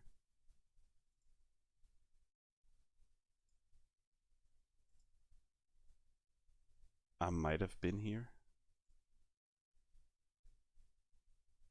I'm like Gandalf's like, I think I, you know, have a memory of this place. But we were quite drunk. We were very drunk. But I remember, yeah, pool tables, all that stuff, and I remember like the red furniture here and all that stuff. I think it's like a classical. We also met a lot of like exchange students and yeah, Norwegians and Swedish, and yeah, like so it's like the international mix bar, classical place to go if you're ever in Malaga. I don't know, now it's a travel in stream, like we're going to the US, we're going to Spain, we're going everywhere, guys. um we'll forward Malaga and bring it to its knees. Can I borrow a wall artifact? I hear they have that in Spain, but we need to bring our own.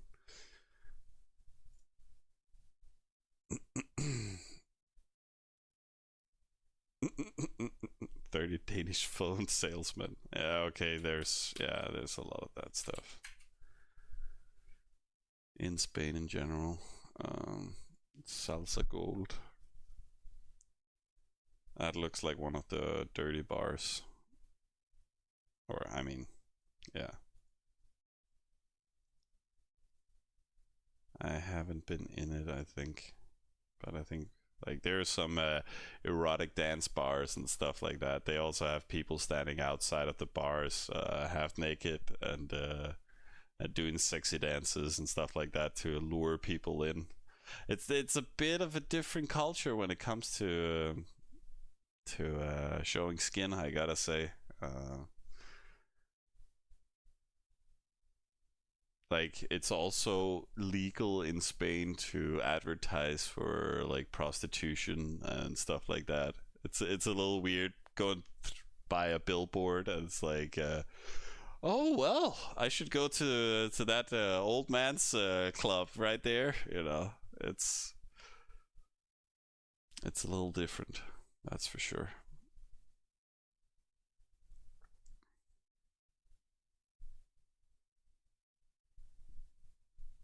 Yeah, yeah, making you a good offer to come into the club.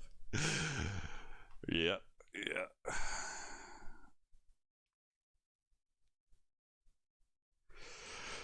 Yeah. Sorry, guys.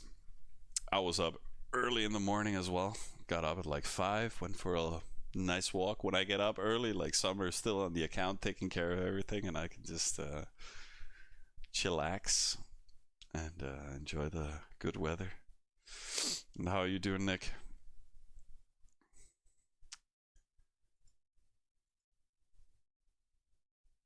3 more hours? Yeah, but I'm not gonna stream 3 more hours. I was thinking we actually covered where we are right now. Just gonna use the storage to rework BO4 here a little bit, and then otherwise we're just back on unit production. Gonna start working on the capital, hopefully as well. It's just slow and steady. Um, and we're still talking. Yeah, I could imagine. I could imagine, but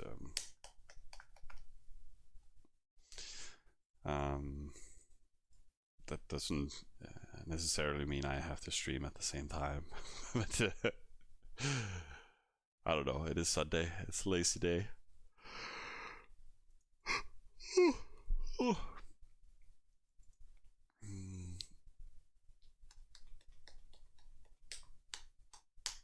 El Mexico.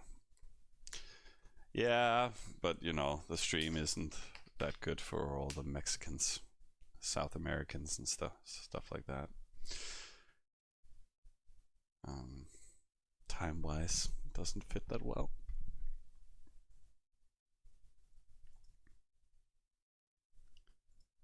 Um,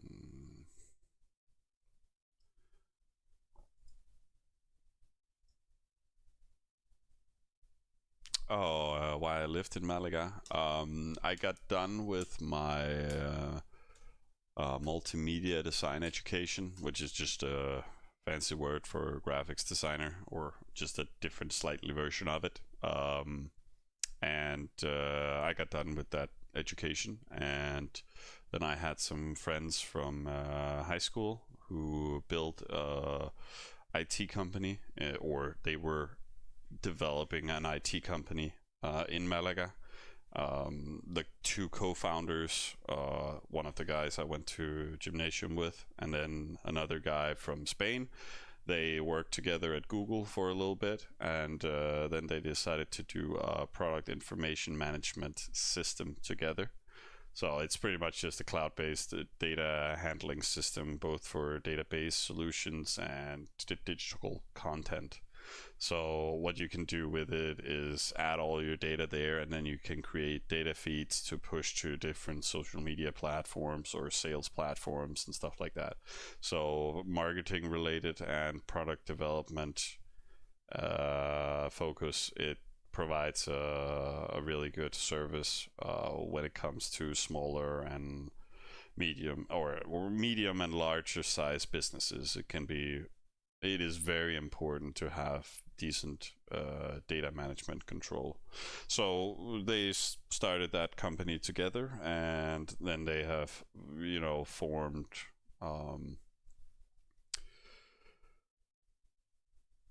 a crew behind the company over a period of time. And during that period of time, I got invited to come down there on an internship basis.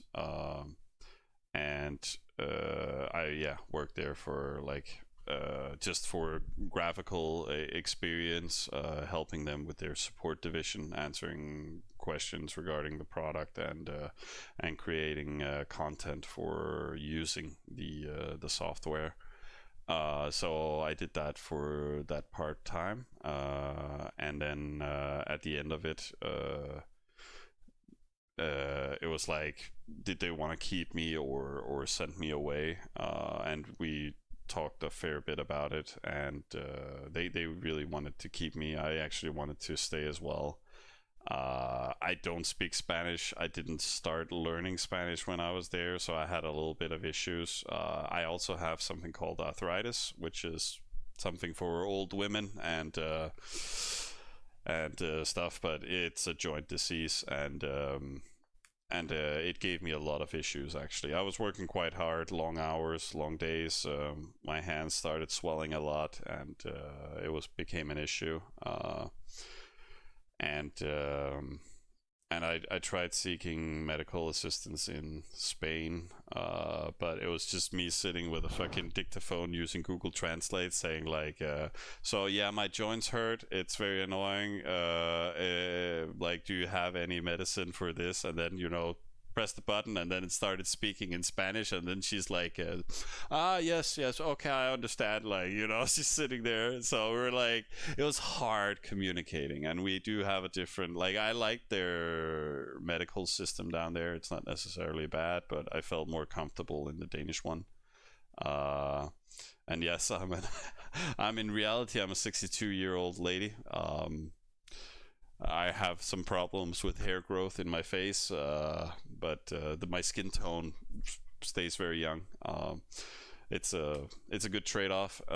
No, but yeah, I decided to move back to Denmark in that regard. But it was an experience of a lifetime, actually, and it was fun, and it gave a lot of experience. So again, I just got done with my education, needed a work experience, so I thought, what the hell, let's go there, see what happens. And but yeah, so it was cool. But that's why I lived in Malaga. And also, they eat a lot of fish, and I'm not a big fish guy, I gotta say. So that part could be a little challenging from time to time.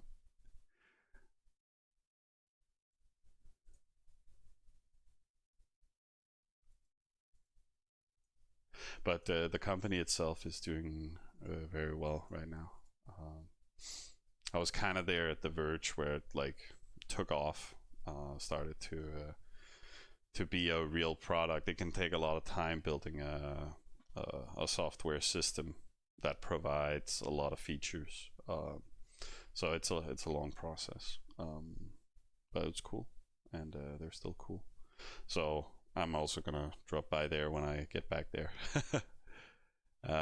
Where do you work now? Well, I went back to Denmark, spent a little time recovering, got some different meds here in Denmark, started feeling better, and then I found another job at a software company here in Odense as well. And I've been working there for 3 years, doing support work as well. They provide support, or they provide solutions for the cleaning industry.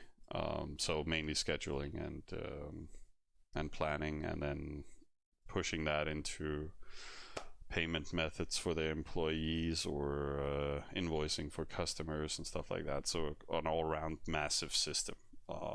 So that was quite a challenge, but I worked there as like a supporter to begin with, and then I was customer success manager in the end, organizing work for I don't know, 3 people and myself, and it became a little much. It was a big challenge, and yeah, I don't know. It was quite hard and stressful. So I went on a small sick leave back in November last year, and then when my doctor extended my sick leave from after a month, then my bosses decided to fire me. So yeah, so I don't work anywhere right now. I'm just on continued sick leave, recovering, and then I'm playing a little bit of Travian on the side, and streaming, and then I'm going for a lot of walks in the sun, and listening to Nick complain about his job. So I'm a full-time streamer, not full-time streaming. Welcome back, Vinsku. You didn't miss anything. We're just chilling. Oh, or you missed maybe that we went to America, and then to Malaga in Spain, and then back to Denmark again. Okay, sorry, Nick. I'm not saying you're complaining about your work. I'm just saying you're complaining in general. So you know. uh,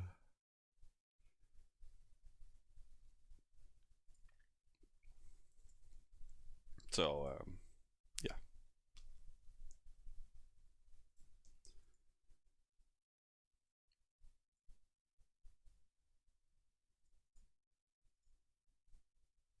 Hmm.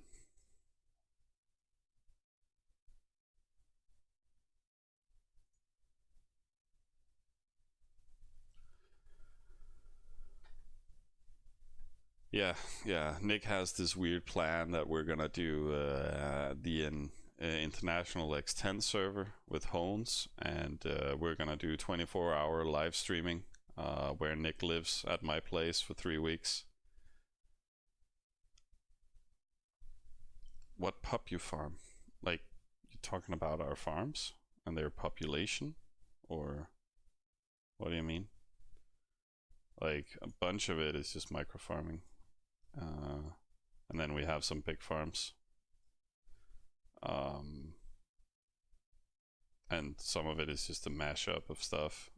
But we have a lot of micro farms, at least, which is kind of standard. Which you should have, like, I don't know, 80% micro farms, 90%, and then 10%, 20% is macro farm, or yeah, macro farms, bigger farms. Um, oh Jesus! So Horns is gonna live with me too. Okay, then we're playing the same account together, guys, and we're just gonna do 24-hour streaming.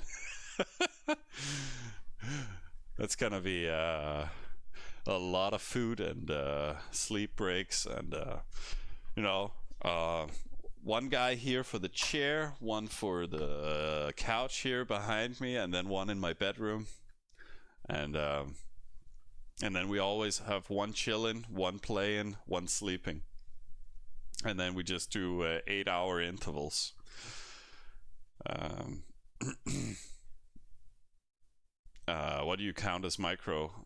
That is 8 pop and shit. So it's everything from 8 pop to 100 pop. I kind of classify as micro farms. Again, these are also kind of 223 pop, but again, also kind of classified as micro farms. Everything you rate with like 1 to 2 units, that's a micro farm. So again, a town with the 500 pop can also be like a micro farm. If everybody is rating it, so it doesn't really provide much value, then it's kind of a micro farm. So a big farm is just something that gives a higher value and that might want you to, like, it can be something that you've killed, or like an account that you've killed all the units on, remove the residences and stuff like that, and then you're massively farming that. You're the only one, so you can send like 50 TTs on it every time. Like, that's a big macro farm. um, but again, that can also, if he's not dead, he can might be squiggly and try and survive and stuff like that, and then he could be annoying. So you want to have a big list for that, and kind of make sure you don't lose that many units rating bigger targets. um, so yeah, we still have a lot of micro farms, but again, we're kind of in that moment where we're like running 5-minute raid intervals now. Like, it's a bit, but pretty much everything between 3 and 10 minutes, we just click the raid list and push stuff out there, because we have so many units moving out, so they also return quickly. And even though units return with 4 resources or whatever, it doesn't matter, it's still resources. So you want to keep pushing stuff out. So having a lot of micro farms, that's definitely not a bad idea.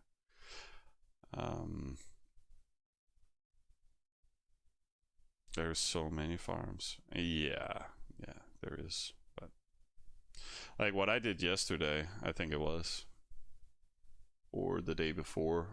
Actually, the last 2 days we've kind of updated and improved our farm list. Created, like, I think I sat and created 1, 2, 3, 4.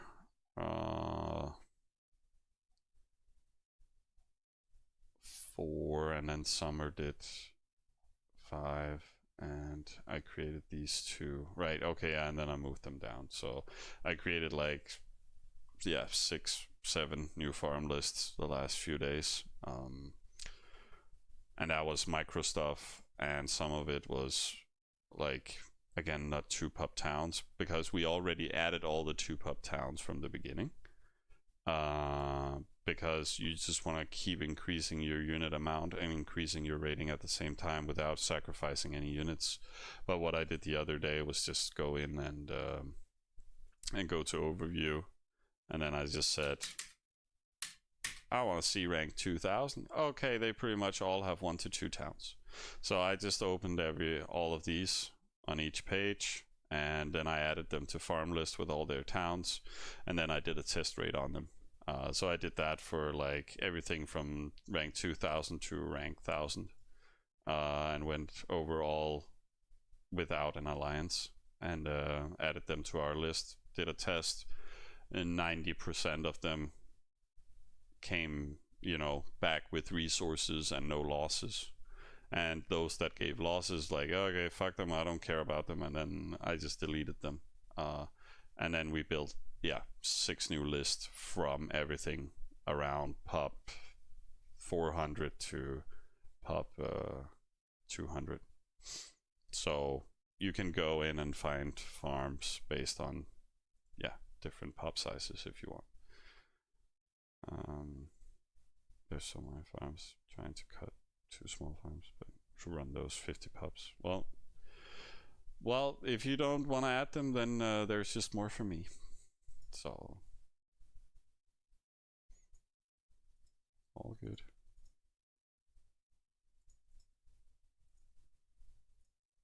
But, it also depends on what race you are, because right now we're Gaul, so we just have the TTs fast out, fast in again. So we're not breaking, like, I was raiding with swords to begin with, as well. But running with all our swords raiding, like, they're just standing here now, because if we start raiding with the sword, like, the return time on the swords is taking way too long, even within 50 fields.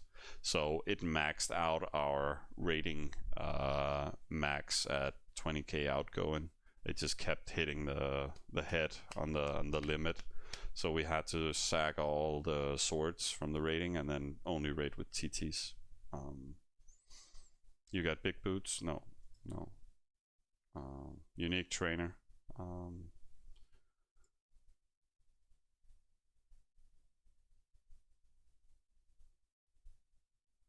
But yeah, it's not necessarily a view of opinion. It can just mean if you're, as a Teuton, if you were that, you would probably rate less of the micro farms and try and create more big farms, or just focus on the big farms only, to some extent. But you would always have micro farming, at least for your spawn and main hammer.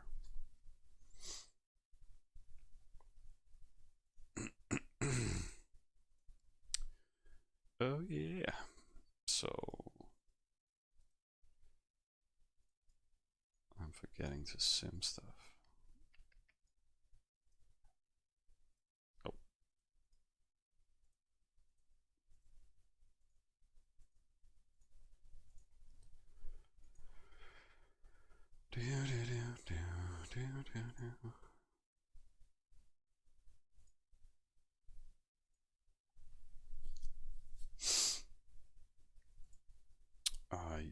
You have 3 chiefs in Hammer Village, right? When you settle your capital, did you build palace to 10? Or just made a capital and made a residence to 10? Kind of depends what people want. Like, some people like just building level 1.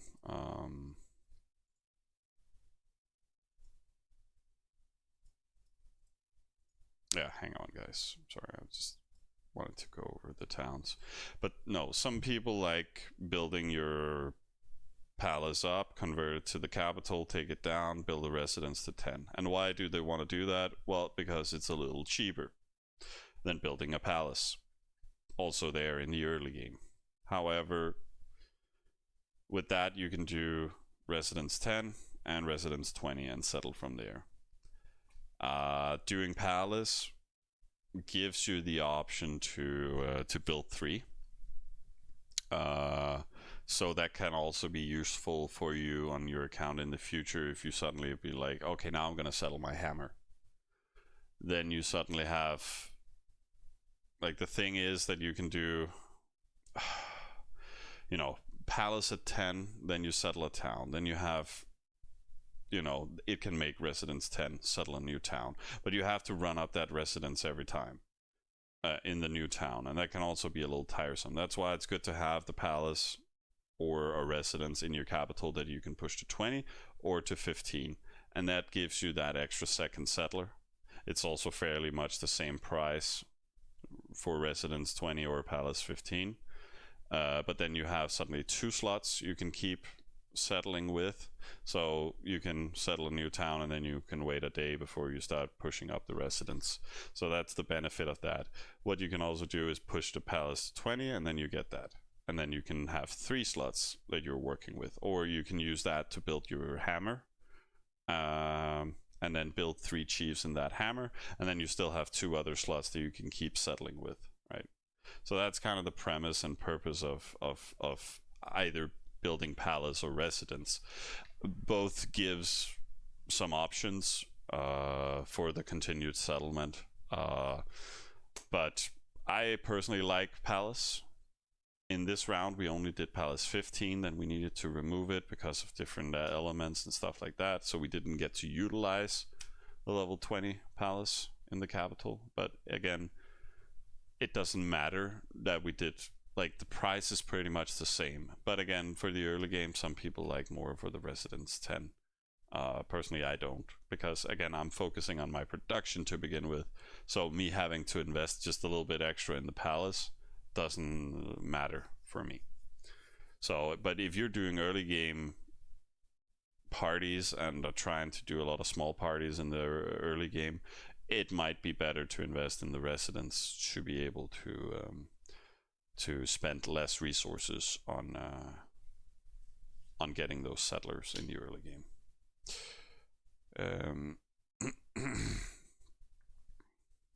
If you have hammer in capital, I guess you can do palace 20.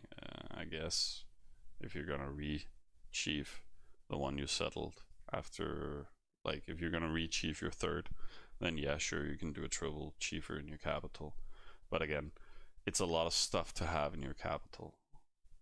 Like having just a hammer with the basics here, and then oh shit, you need a hospital as well. Oh, you need a square, tournament square as well. And oh shit, I also need a TC, and oh shit, I need that. Again, you can't build grades there in the capital, but then yeah, you needed that, and then you also need the palace, right? So it's a lot of slots suddenly being taken in your capital. Yeah. So again, I would probably not build a chiefer out of my capital, but yes, you can. It's optionable.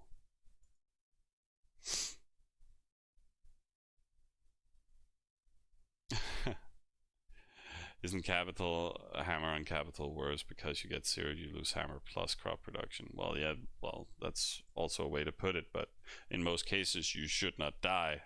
That's the most important part, like no matter what you do.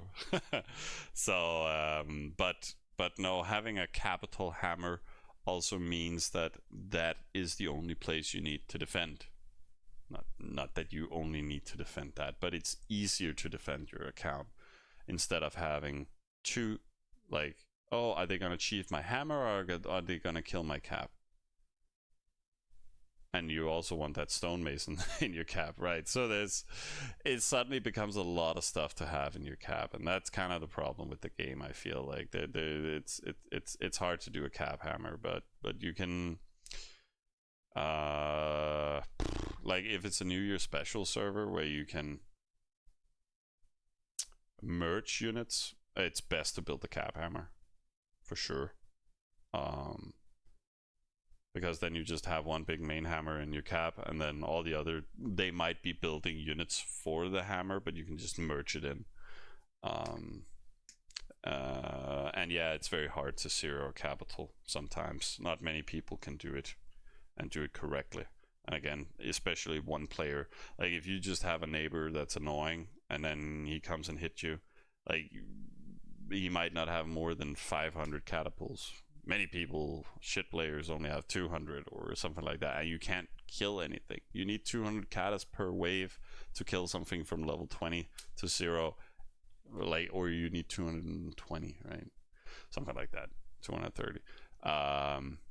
So it's almost impossible for him to try and kill your hammer. So there's definitely some benefits to a cap hammer, but it's also problematic in the long run, especially if you're building VV hammers and you want some extra decent power in your hammer in general. Then you can't get those grades, and then you become very stagnant on your standard production. Like helmets are not going to save you, alliance bonuses are not going to save you in regards to creating enough power. But again, running a hammer is still a hammer, so depending what you want to use it for. But even if you're just a chill def account, I would still build it outside of your capital just to have a small chief hammer or whatever. So it's not something I recommend building in your capital. But yeah. I wanted the same quadrant. It was awful. Every 3 days there was ups from both sides. Okay, nice. Yeah. But again, yeah. But yeah. So again, you can sack your capital, and it's also easier to rebuild and everything. So, but that also comes down to other people just defending their, and then not defending their capital. But again, you can't have a big enough hammer to make it worth to defend in the capital. It's a double-edged sword kind of thing. And thanks for following, you guys.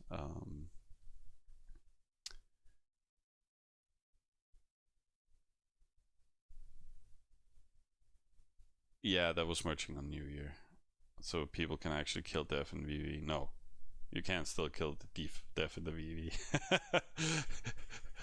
Like I think the winning alliance we were with, the L9 there. Like, what did we have? 60 million. So again, you still really can't kill the VV defense. Or no, it wasn't 60 million. It was like 40, but it was still pretty high. So a classical problem.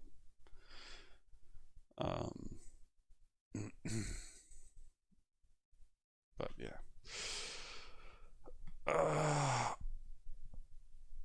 Are we still boosting? Oh yeah, we're boosting, and I'm not overflowing. No.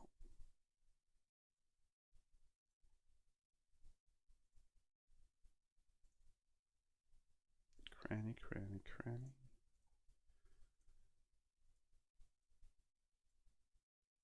Oh yeah.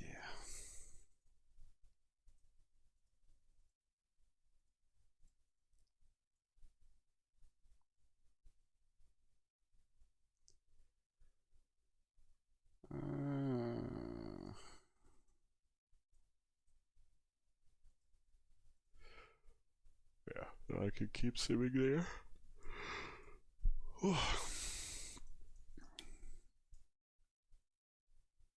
And now it has 80k in capacity in both.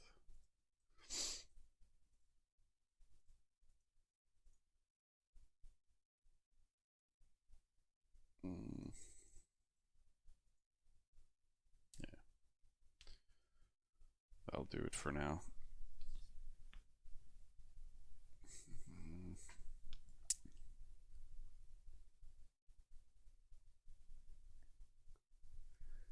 When you played Megamind, I didn't play on Megamind. I was a support account.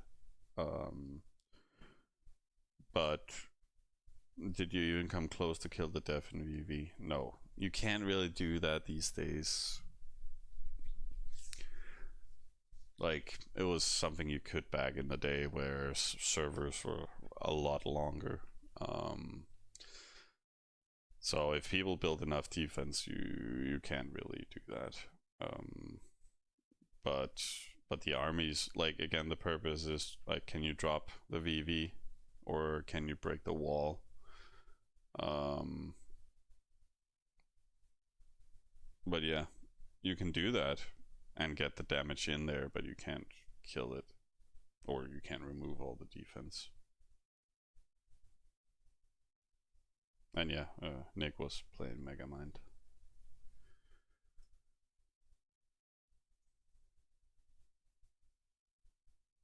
I was just playing a small Egyptian account, or medium-sized Egypt. And now we kind of reverse the roles. So now is Nick is that weird Egyptian next to me, and then I'm the Megamind guy. So we kind of like to switch it up sometimes. Then one dude is support and the other is main account, and then we just work together. But no, we were three other friends building three Egyptian accounts around him, with millions and millions in production each.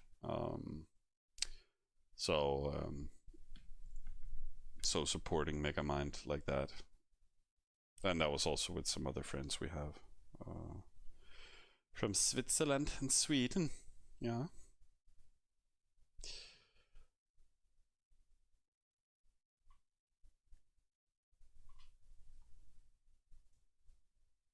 And then a lot of other friends as well.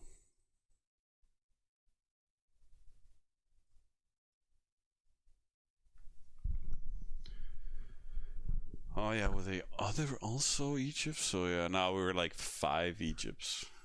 Like, I'm fairly sure, right? Us, me, Sylvan, Joachim on 3 support accounts, and then you had 2 main dev accounts.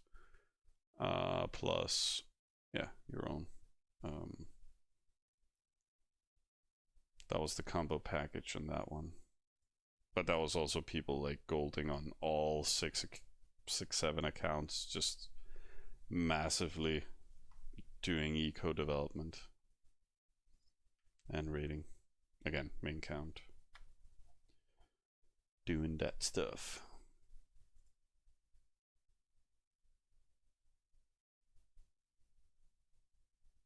Right, yeah. 5 close Egyptians. All with 125% plus croppers. So that is a lot of crop. That is a lot of production.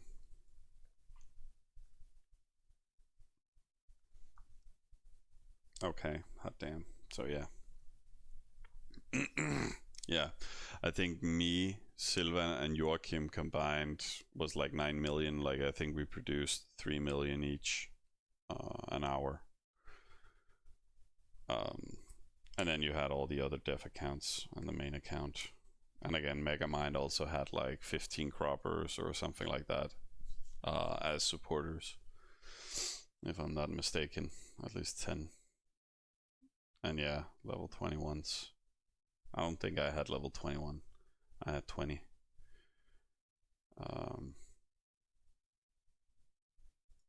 But yeah.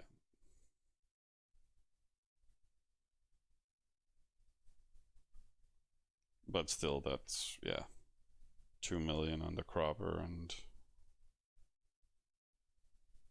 or 1.5 million on the cropper, and then, yeah, another 1.5 million on the supporters.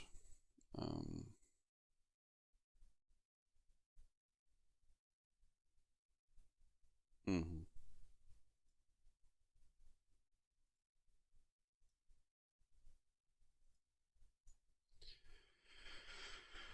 Yeah, so boosting over there, doing some stuff. I could move some more crop here to capital.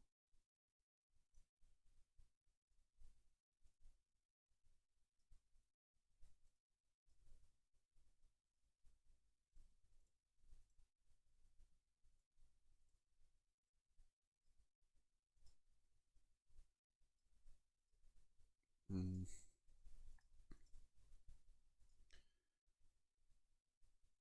Oh, yeah, I forgot to rate the last 20 minutes. Amazing. When you guys get me talking, I'm just sitting here blabbering, but I just can't stop. I'm terrible at multitasking.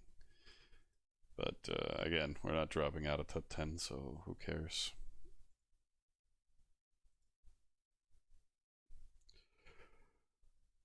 Yeah, sorry. I need that classical rate timer. But I just don't want an alarm going off every 5 minutes. Like, yeah, people play with that. Some people do. I'll rather not raid and just chill. So all good.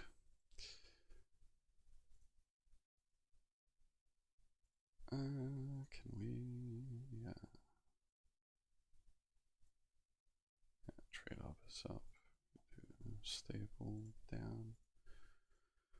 Slow and steady.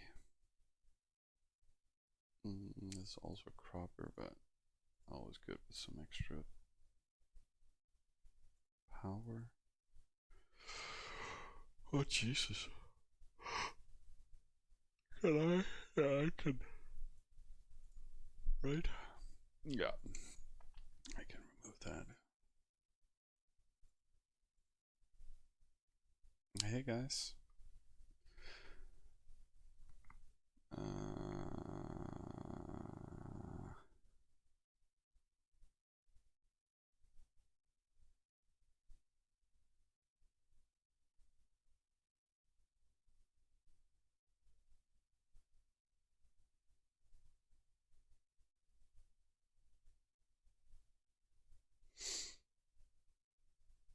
Yeah, don't worry about it, Legendo. That's also another trick for rating.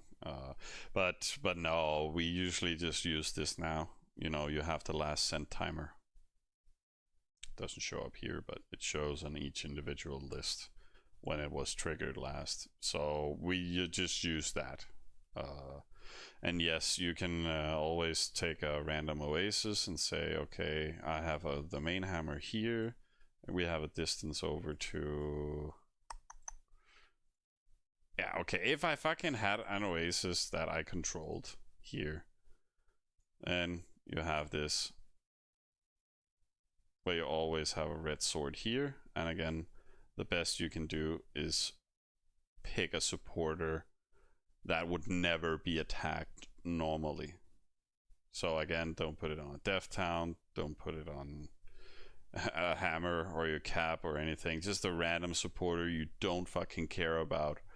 Then you can add it there, but it has to be at a specific distance that fits with your timing. So if it's over here, I have no idea how long it took when I clicked it, but yeah, that's an 8-minute timer, right? So you want something closer that gives you 5-minute timer, then yes, you can sit and do that. But yeah, we just used the timer here, and again, we're just clicking whenever it's possible. Now it's 4 minutes, like, yes, let's go. Hey Shiva, welcome to the stream. Will you play tournament? Nope, not doing that. But thanks for asking. I hope you'll have some fun there. And Pathless Land, I didn't miss you. I saw that you were talking about kata spots, and no, back in the day, I would say I would be better at deciphering artifact spawn locations, but we can talk a little bit about that. Travian artifact spawn locations, because whatever you can find on the internet is still the same premise. I think let's isn't there a better one? Oh.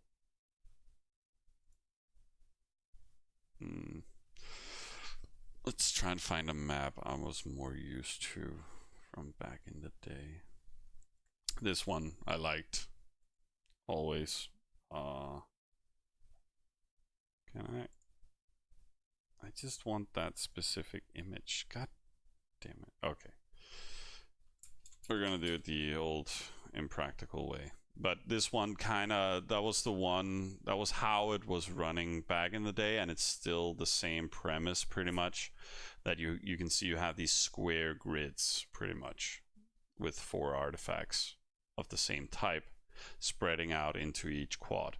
You can also just see here that you have this spiral formation. It's so annoying this that it becomes black. Let me just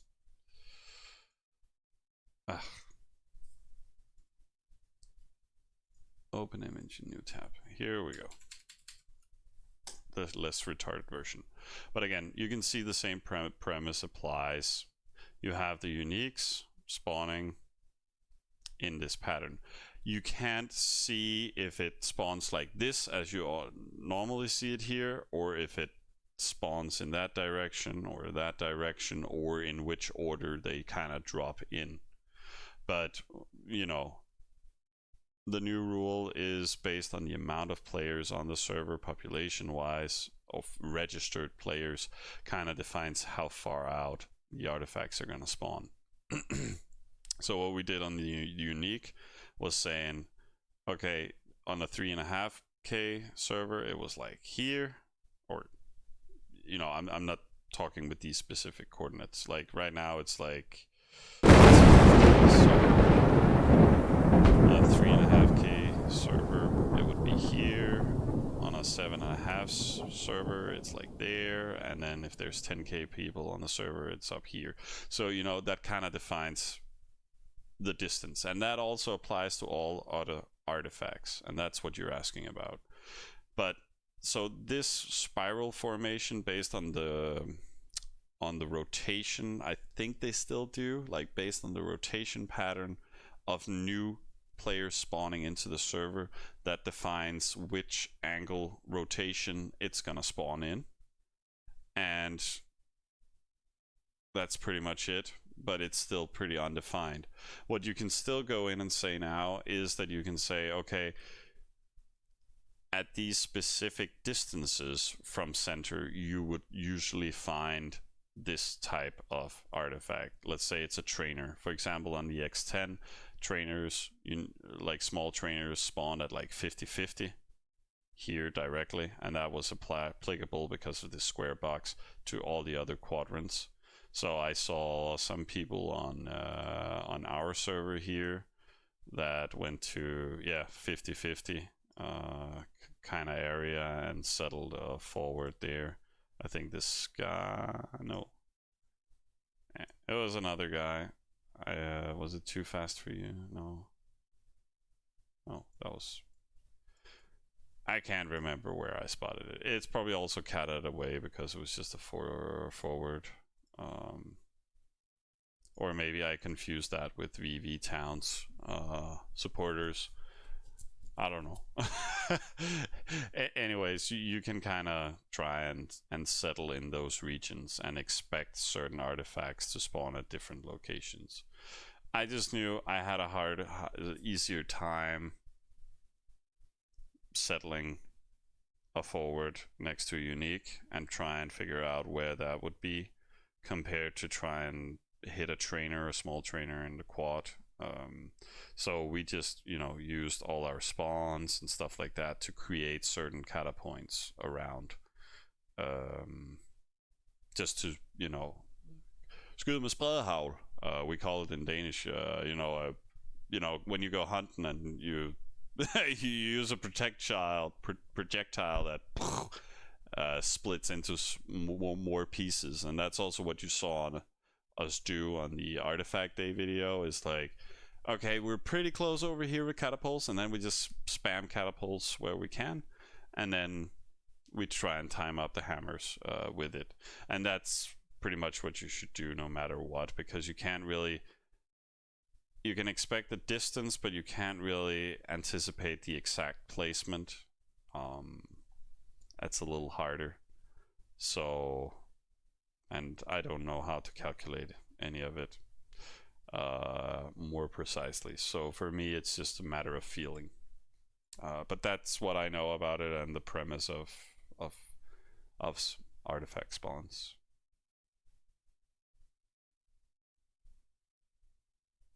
Oh, you've been on a break for 6 months? Oh, nice.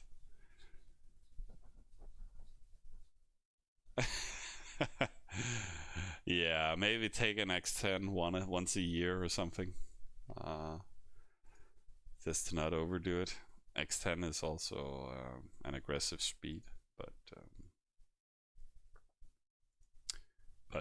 it's also a chill speed, so it's a little weird. It's annoying with the low capacity on the warehouses and granaries. That makes it a bitch, but it's a super fun game version to play. You're welcome, Pathless. Um, and yeah, me and Nick were also on a break. Like, Stonk played for 3 months on the International 30, and we said no, we're not gonna do it. And then I guess I got too bored, and I had time for streaming. I bought this new computer and stuff, and I was like, yeah, we gotta do something. And then I forced Nick to play this one. So, but we really enjoyed just being on vacation and not playing. It was very enjoyable. Oh, I should not have clicked that. Yeah, it was like 2 minutes ago I clicked. Whoops. Well.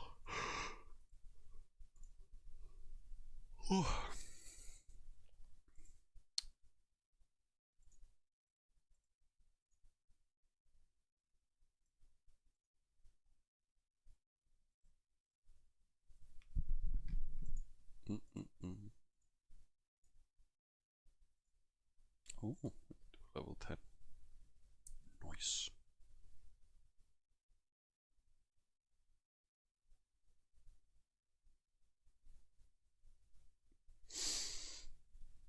Oh, yeah. Yeah. I would have kept playing Horizon if I had not already completed it, I gotta say.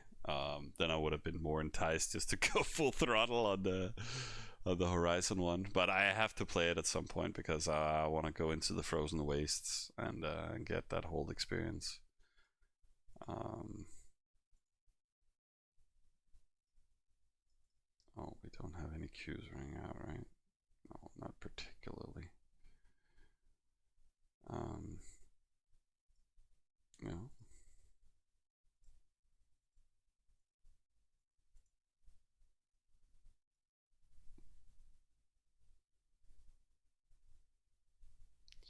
No, that's the thing. I haven't completed the DLCs in Horizon, so that's one of the things I need to do. Um, so that's why I need to replay it.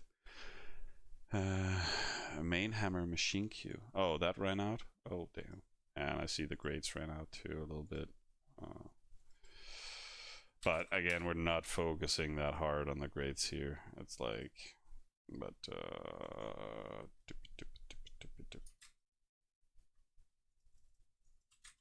yeah, we'll get some more siege. Who cares? Um,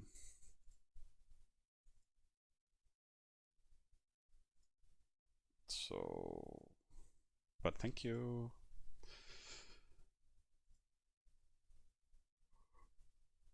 Oh yeah. Oh, I'm sorry, guys. Um, too much yawning. This is basically what you do it. Yeah, on the account Discord. Like we also have a guy like that. He's called Joachim.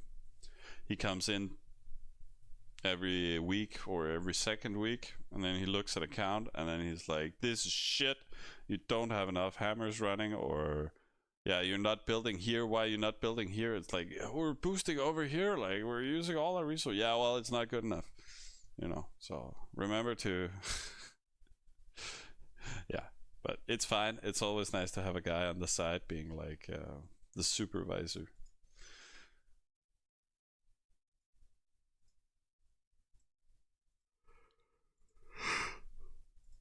Oh god. But we can build up brickyard.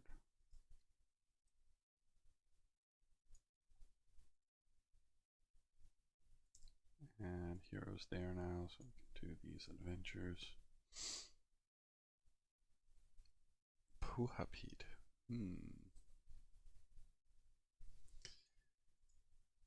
Putapid.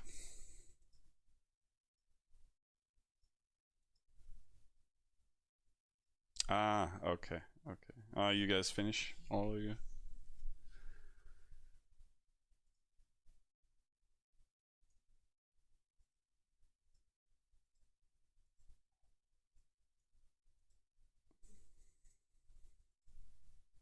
Oh, okay, okay.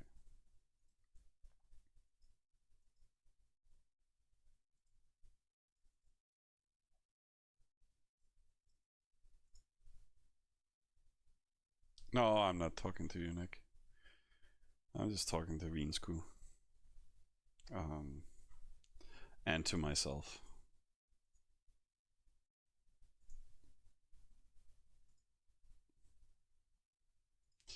So yeah, please don't interrupt my personal conversations with myself, Nick. It's very bad manner. No.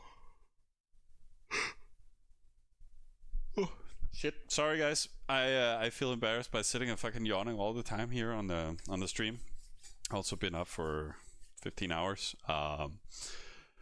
We kind of got the storage. We're pushing that into rotation. Just gonna rework another town. Like the alliance doesn't really need to do much more with the storage, so we also need to kind of figure out how we're gonna push it away. I think we might rework spawn. We might rework another cap in the alliance, but that's pretty much it, and we're done.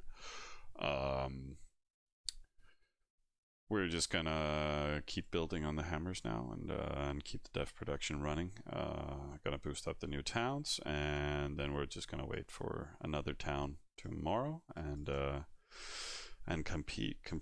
continue to grow the empire. And thanks for following, Shiva. Didn't again? I'm not getting my notifications, so I need to take a look at that.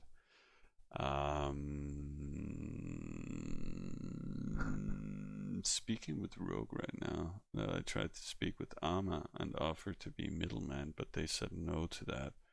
Who said no? Both parties or Rogue?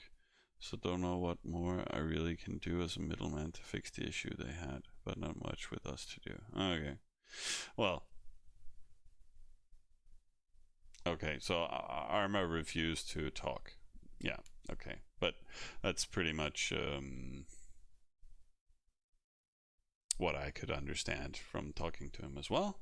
It's complaining about not talking or not talking properly, but he apparently can be as much as a dick he wants to. And it's all the rest of us our fault. I don't know, Bobby. No fucking idea. Yeah. Well, he said he knew people in the Italian alliance, so probably he's Italian. Who knows? Explains the temper. The same with my Italian family. They're also so. But so yeah, apparently no confet. Like the bigger pack that was kind of imagined to be able to take the win on the server. So I have no idea what's gonna happen, but we have met some nice new friends, and we'll continue, or Nick is gonna continue talking to people, and I listened to him out and said I could be middleman, etc., but he will not have any deals with Maddie Rogue leader. Stop us, what? He wants Maddie to stop as leader of Rogue, or again, like super out there demands. Yeah. Let's put up an ultimatum that is so unrealistic that the other people can only say no. And again, he also told me he is not leader of MB. He is just a regular guy, but apparently acts like a full-on leader of MB. And apparently they like talking in their own little crew over in MB and disregard the guy they appointed to run their alliance. So again, they can do what they want. They are gonna come and kill us, and I wish them all the best of luck in the world. It is really sad that they're not gonna attack Thai alliance back. Imagine losing two artifacts to an alliance and then be like, no, we're not gonna attack them back. We're gonna attack this alliance with 5 players or 6 players instead, because and we're really making it work. So, but that's their choice. That's how I perceive it. And next time, let's see if we got some reports from people trying to kill us. Until then, guys, keep it real out there. Thanks for dropping by today, and thanks for all these amazing questions. It was actually quite funny and entertaining and informative. So I will listen it out and help him to sort out stuff. But it didn't sound like he wanted leader role. No, he doesn't want leader role. Like okay, but yeah, whatever. We'll talk in private, Nick. Let's figure out what's gonna happen, and then everybody can chill and have some fun. And you're welcome, guys. Keep it real out there, and until next time, stay safe.